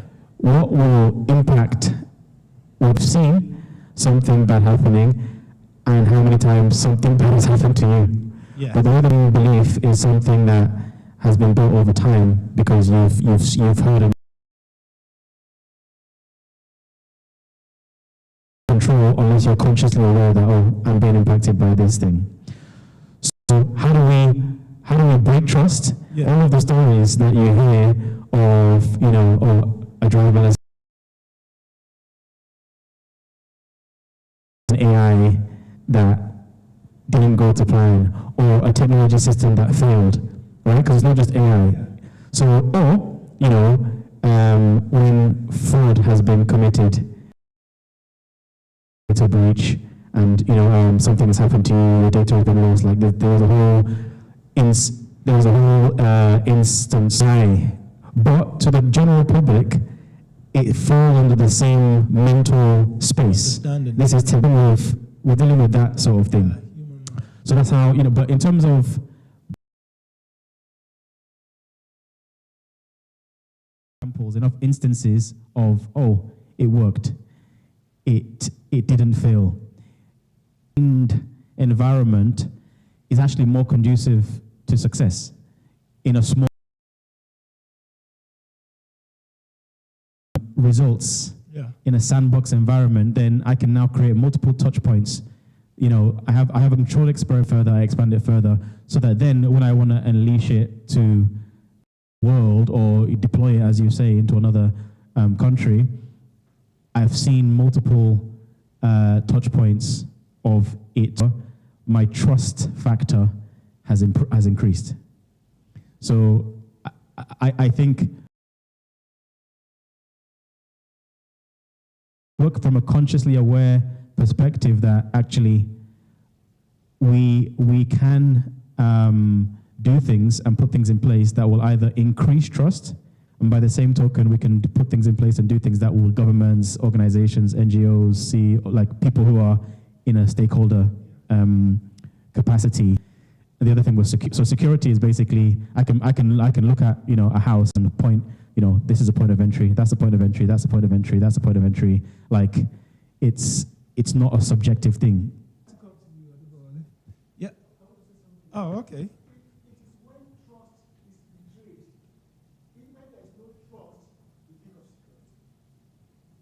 I can trust my phone here, that's all here. What comes to mind for security is when trust is being lost. So if I have my wallet in my to put any padlock on it, no. But when I'm now in an environment where I can't trust people around me, what comes to my mind by default is to secure it. So trust and security, they have something that, So that means trust exists before security. The absence of trust. No, I'm just trying to, because then if you look at it from the perspective, if something has never been missing before, you will not secure it. So I don't have to worry about trust. Yeah, but I agree. But security is still, because it's like saying, oh, I live in a neighborhood.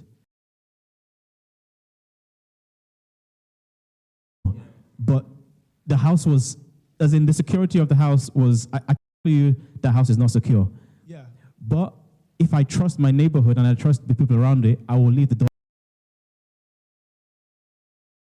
Like trust can basically change your perspective on how much I care about security. Mm-hmm. But security is binary. I'm either secure or I'm not. Right? So for is security, it's kind of like the basic or the most important part. Then once you have that security, it can then help you build that trust. Because if you look at the present globe at the moment, I mean, there is need for AI for good, and that's why we preach all these things. So from a security standpoint, at what point do you feel creep in, and what does that then look like from a student perspective? If you don't trust a system, definitely you would not be able to want to, should I say, want to learn, or probably want to be comfortable enough to actually stay in the system, right? But before I actually go into that, right, I think on Nigeria, is there any time whereby any regulation has actually been, judiciously like implemented, and if we've actually benefited from it? Yeah. I know, sir. You said the NAFLAG is dry, but I'm very sure that if someone more competent, it will be more better. That's improvement. Yes. So now, and what we're seeing right now, right? We know that basically what they're doing right now, because over time we've been able to see the way they've done it, right? And I'm not the I'm not the idealistic kind of person of applying what works for the West to Africa. We're still just going to be doing the same mistake, because definitely I think there was a time when someone was on the internet and it was like, the way the venture capitalist is being done here, when you apply to Africa, like it does not actually heed what it needs to heed. No, we should not be doing do ourselves the service of, okay, now we've not actually understand what it is that we're running from, right? So nothing is chasing me right now. You want me to start running. So can I not see what's chasing me for me to start running, right?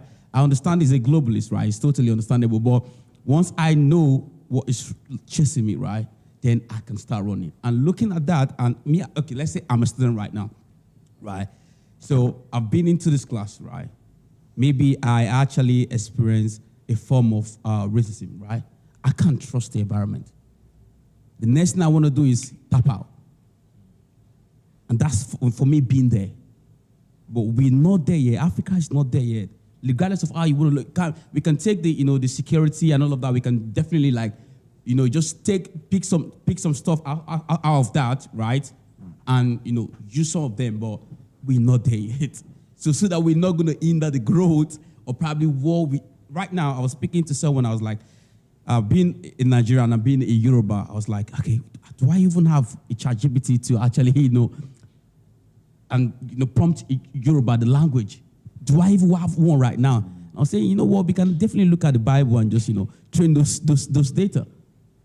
Because I'm not seeing any right now. If I go to ChatGPT right now, it's all about English, right? And we want our kids to learn that language. So how do we want to do it? And with Nigeria right now, anything the government puts in place right now, trust me, it's definitely going to be very hard for you. Because they're not thinking about the bottom down there. They're more of like, some of them might be thinking global. It's like, okay, now let's look at the IMF, right? Some of the things that Tinubu was being told to do based on the loan and all of that is doing it right now. And people are crying, right? So are you saying there are not other people in Africa or in Nigeria that can definitely give a better solution as to the approach of how to actually go about, doing what he has done? So let's learn from what we have and build off of that. GDPR was not GDPR before. When did GDPR came about? When did the Data Protection Act came about in the UK? Yeah, so yeah. Quite late. Yeah. So before then, what was happening? Yeah, everyone was just. Do you understand? So they could learn. Yeah, they could learn from their mistakes, and because that's what I'm just coming off for right now. Because if anything happens in the UK right now, the MPs, right now, you just take that. You just want to adopt to Africa straight away, and the same problem that you're running for. Because you're just like, I'm copying from you, I'm just applying, right? And it's not a one size fits all. Do you understand? So I think from that point of view, right, a student, right, you come into the class, trust, it's not there. The best way to actually do is, like, let's say, in the space of trust, like, we just have to make sure that we create an environment, we learn from that environment, like. Yes, one more question. Maybe a contribution and something that might be worth talking about. And I like the way you ended, Mr. Adibowale, right? Yes, and it's the fact that you said, we need to build trust, and then it landed on environments. Which I also think it's very important, because while you are discussing, what is coming to my mind is, I think would be the lack of trust. And why is that? Is the bias in the system, right? It's not really, I think the bias is so much in the system, and then it's making people lose trust. So for example, cases where people are now beginning to lose trust in the system itself. So it's not a case of lack of systems or security, that is transparency in the system. And then if we compare that to what is happening in the Western countries, we see whatever you're doing is transparent. There is no hidden whatever anywhere. In Africa, a lot of people were up. You could do things. You could skip systems, securities, and then, and I was particularly excited when Nigeria, they told the people that, you know what, guys, I think we need to regulate the blockchain industry. There was a time, that they are beginning to see some, new lights in this, and they are beginning to put some eyes in it. It worked a bit, but what we saw are not allowed to play, and this is what we experience here there, everywhere. I'd be interested in that kind of conversation to see how we can begin to face and conquer the bias, in this industry. Thank you.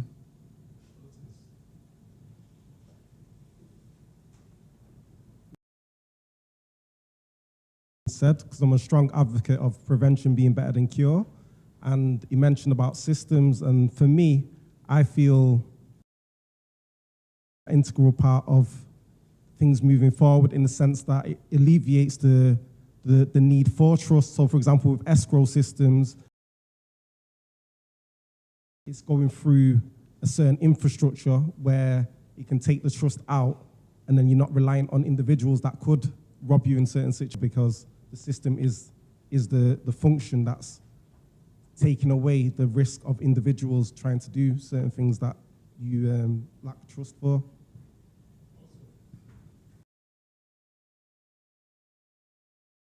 Very, very, informative conversation. There's something that comes to my mind, and I want to discuss that with you. I want you to quickly answer that. Regulations. So again, now just thinking from, you ended with environment. So there are some certain things, for example, take the African ecosystem or the African environment or the Caribbean. Things are acceptable in those environments, but not acceptable over here. Yeah. So now, how does that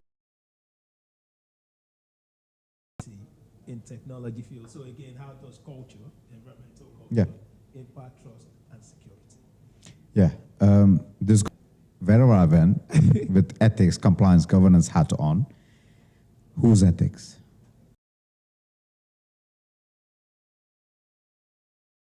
Personal. Okay. Ethics is very cultural, and ethics that could be different, right? It's different. Ethics in jungle is totally different to ethics on the streets in Manchester, right? Ethics in London Tube is totally different. No one gives eye contact. In the north, you give eye contact, you smile, you shake hands, you agree, right? So ethics is very, very cultural concept. What is uniform across the world is certain principles and moral codes. Okay, like if I'm a Catholic Christian, I'm sure most of you must have heard of, right? Now the problem with AI is no one has agreed to a 10 commandment, and that what could work in Africa may not work somewhere else. And this is where the problem starts. And this is why the UNESCO's AI framework is, I would say, the most advanced and the right one, in my opinion. Because what's said in Silicon Valley may not apply in Nigeria. Yeah. What you are trying to do in, let's say, Africa, how do you sell it back to the US guys and the European guys? So conformity, the word is a lot in the European AI standards. So show conformity. Okay. Now, if you're building an AI technology, products or services, you have to show conformity. So forget ethics, because that's difficult to prove. But conformity is transparency. How I made this AI. B, explainability. What data you're explainable. Okay. Then you mentioned about security. Security, if you demonstrate security, now I'm going to say one thing, which is not trying to offend anyone here. Developing countries, there is a bias. We don't know the quality, we don't know the security, we don't know the standards, right? So that becomes questionable. So I would say, why give them the opportunity to challenge us? So in my opinion, I would personally say, apply governance, apply by showing things like, I have done the security measures according to the global standards, I have done explainability. You go. When you're open about it, what happens when you're open about it? You get trust. Yeah. So I think the answer to that question is yes, we have to do it, at least minimum, and have some form of, 10 commandments that aligns to not just Africa, but globally. Yeah. Yeah. And I think that's found.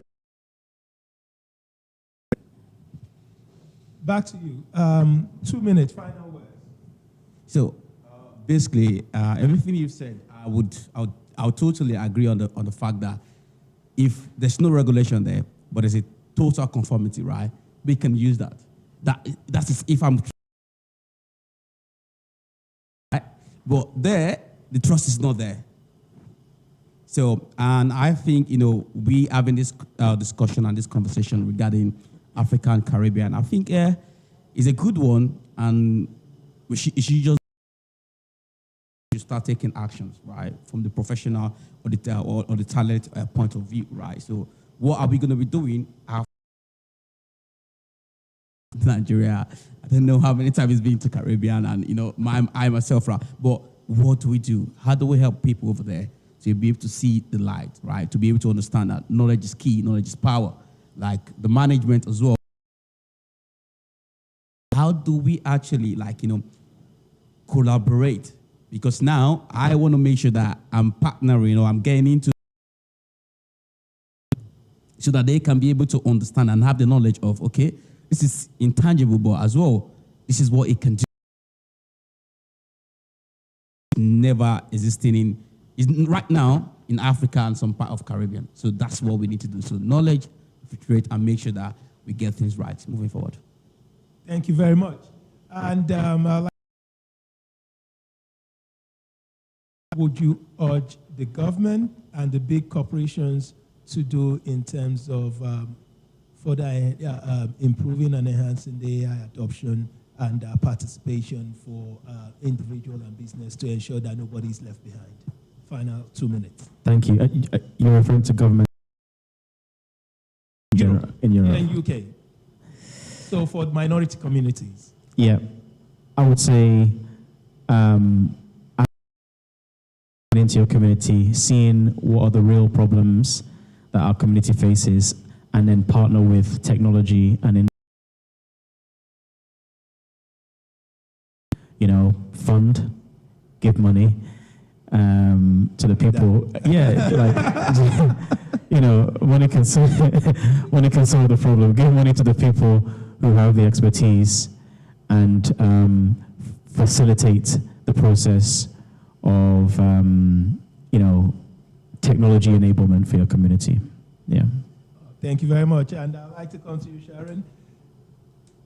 What role do you think the government, the local council, big organization or corporations can play in further adopting AI or using AI to create jobs? And that can then be for minority communities, driving sustainable partnership with local businesses. But what sort of strategy do you think should be a job for young people, especially in the disadvantaged communities? Yeah, so this is a playing field. We have never been in such an advantageous position, right? Now, if you just look at the demographics, we saw a lot of data shared, right? How many of them know AI? Right? If you look at how many people know AI, not many, okay? And what happens if you know AI or if you adopt AI? Huge competitive advantage. So I would say, yes, the government has a significant role to drive innovation, economic growth, give funding for businesses and skills. At the same time, it is also our responsibility to ask. We won't get it. Yeah. We need to ask.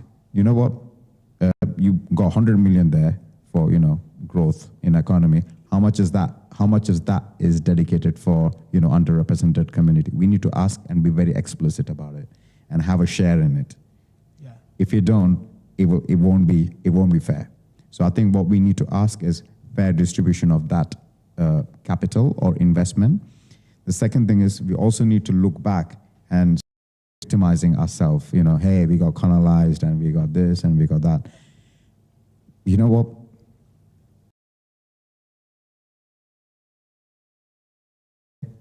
May not be applied, may not be advanced, but you got something to get started. I think because the first thing I said is plain field. Yes. Level field, plain level field, right? Which means if we take initiative, and I won't be who I am if I haven't done AI and started my AI journey back in those days. Yeah. And I stepped back on it. AI had a winter, right? And I saw the winter, and when it was back,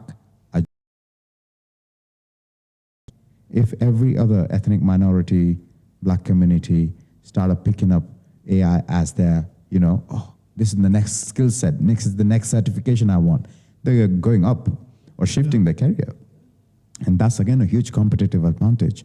So for us, I think we need to ask, we need to acknowledge that, opportunity is here and I can be ahead of, rest 80% of the population just by going on a certification program. So really acknowledging two things, ask and also act. Thank you. Thank you very much. And before we round up, I know one of the things that we failed to mention, I know there's been a new law, not new law, but there's been a new boss. Kistama, the new prime minister talking about blockchain and how, they're really going to invest in the blockchain ecosystem and in the blockchain technology itself. Quickly, 1 minute, what do you think of that? The pause on blockchain technology. Yes, the ongoing, the ongoing buzz from the prime minister, about blockchain technology and how Britain needs to be. I haven't, if I'm being honest, I haven't researched on the pause bit. It is a very powerful technology. I am pro blockchain, by the way. All right. So the pause, I don't know why the pause is, so I may have to research a bit more on it. So it's like a buzz. It's just, like he said he had this interview where he was talking about blockchain is the big thing. Is good. Is interesting that we're AI, ahead, but let's not forget blockchain. And part of the talk was that he's going to be heavily investing in blockchain as well as AI. Yeah, which is, I think, is the right thing to do. Blockchain is, along with AI, is a very powerful technology. Something that we personally, as a business, AI tech, into it. So pausing blockchain is not a great news, but I may have to look into it in terms of what was it. All right. So what do you think of the what Kestama said about investing in blockchain? I think it's a good thing. And I think you're referring to the encouraged. So I like the fact that we're talking about blockchain as well as AI, because AI is just on the spectrum of technology. It's one of the things, and it's on the end of that spectrum, but blockchain is still there. So I think it's a really good thing. I think there's lots of benefits that we can have. We've been talking about security. The blockchain comes with its a level of security, and they call it provenance, that will benefit a lot of people. Anything which encourages the wider public to take a look in to blockchain and these kind of future technologies is only going to be good. It's only going to be good for community, because we're going to now start looking at, okay, how can I, or in my business or in my research or in my education. So yeah, I think it's a good thing. Yeah. Thank you. And I don't know if you follow that as well. The when Kistama made the statement that there's need for Britain or UK to be a big player in the blockchain technology as well. Yeah, so I didn't actually follow it, but I didn't actually follow it, but I think blockchain is, one of the eminent technologies that, trust me, if it's been properly used, right, especially in supply chain, or probably when it comes to data decentralization, you would definitely, enjoy it. And, when he was talking about a fair record some time ago, I feel like, okay, if you're going to be merging a couple of countries together, right, they have ID, which blockchain would definitely be able to handle that. Like, because normally you can definitely see the numbers like front, but the one they asked back there, right, again, which will be able to, like, the numbers, I don't know what the number is coming from, but that will be able to handle that, right? While just letting, maybe there's an healthcare record of digits, right? But there's going to be this ID back there that actually houses all of that, and that is on chain. So it's a very good one anyway. And yeah, because he's saying that, I think that will definitely put the UK on the forefront of things. Thank you. Thank you very much. And I would like to say thank you very much for everybody who has participated and who has taken the time to be here today. Thank you so much. And I'd like to thank our speakers. Thank you, Shiran. Thank you, Bolaji. Thank you, Adebo Ali. And all the guests, thank you very much. Thank you for your participation and your great questions. Thank you so much. And we'll come to the end of the first day of the 2024 Borderless Africa Caribbean Tech Summit. Thank you, everyone, and have a nice day. Thank you. And thank you, Michael, for hosting this. Thank you. Thank you. Yeah. Thank you so much. Cheers, bro. I don't think you guys have met, innit? You've not mentioned it. This is part of the business startups in the...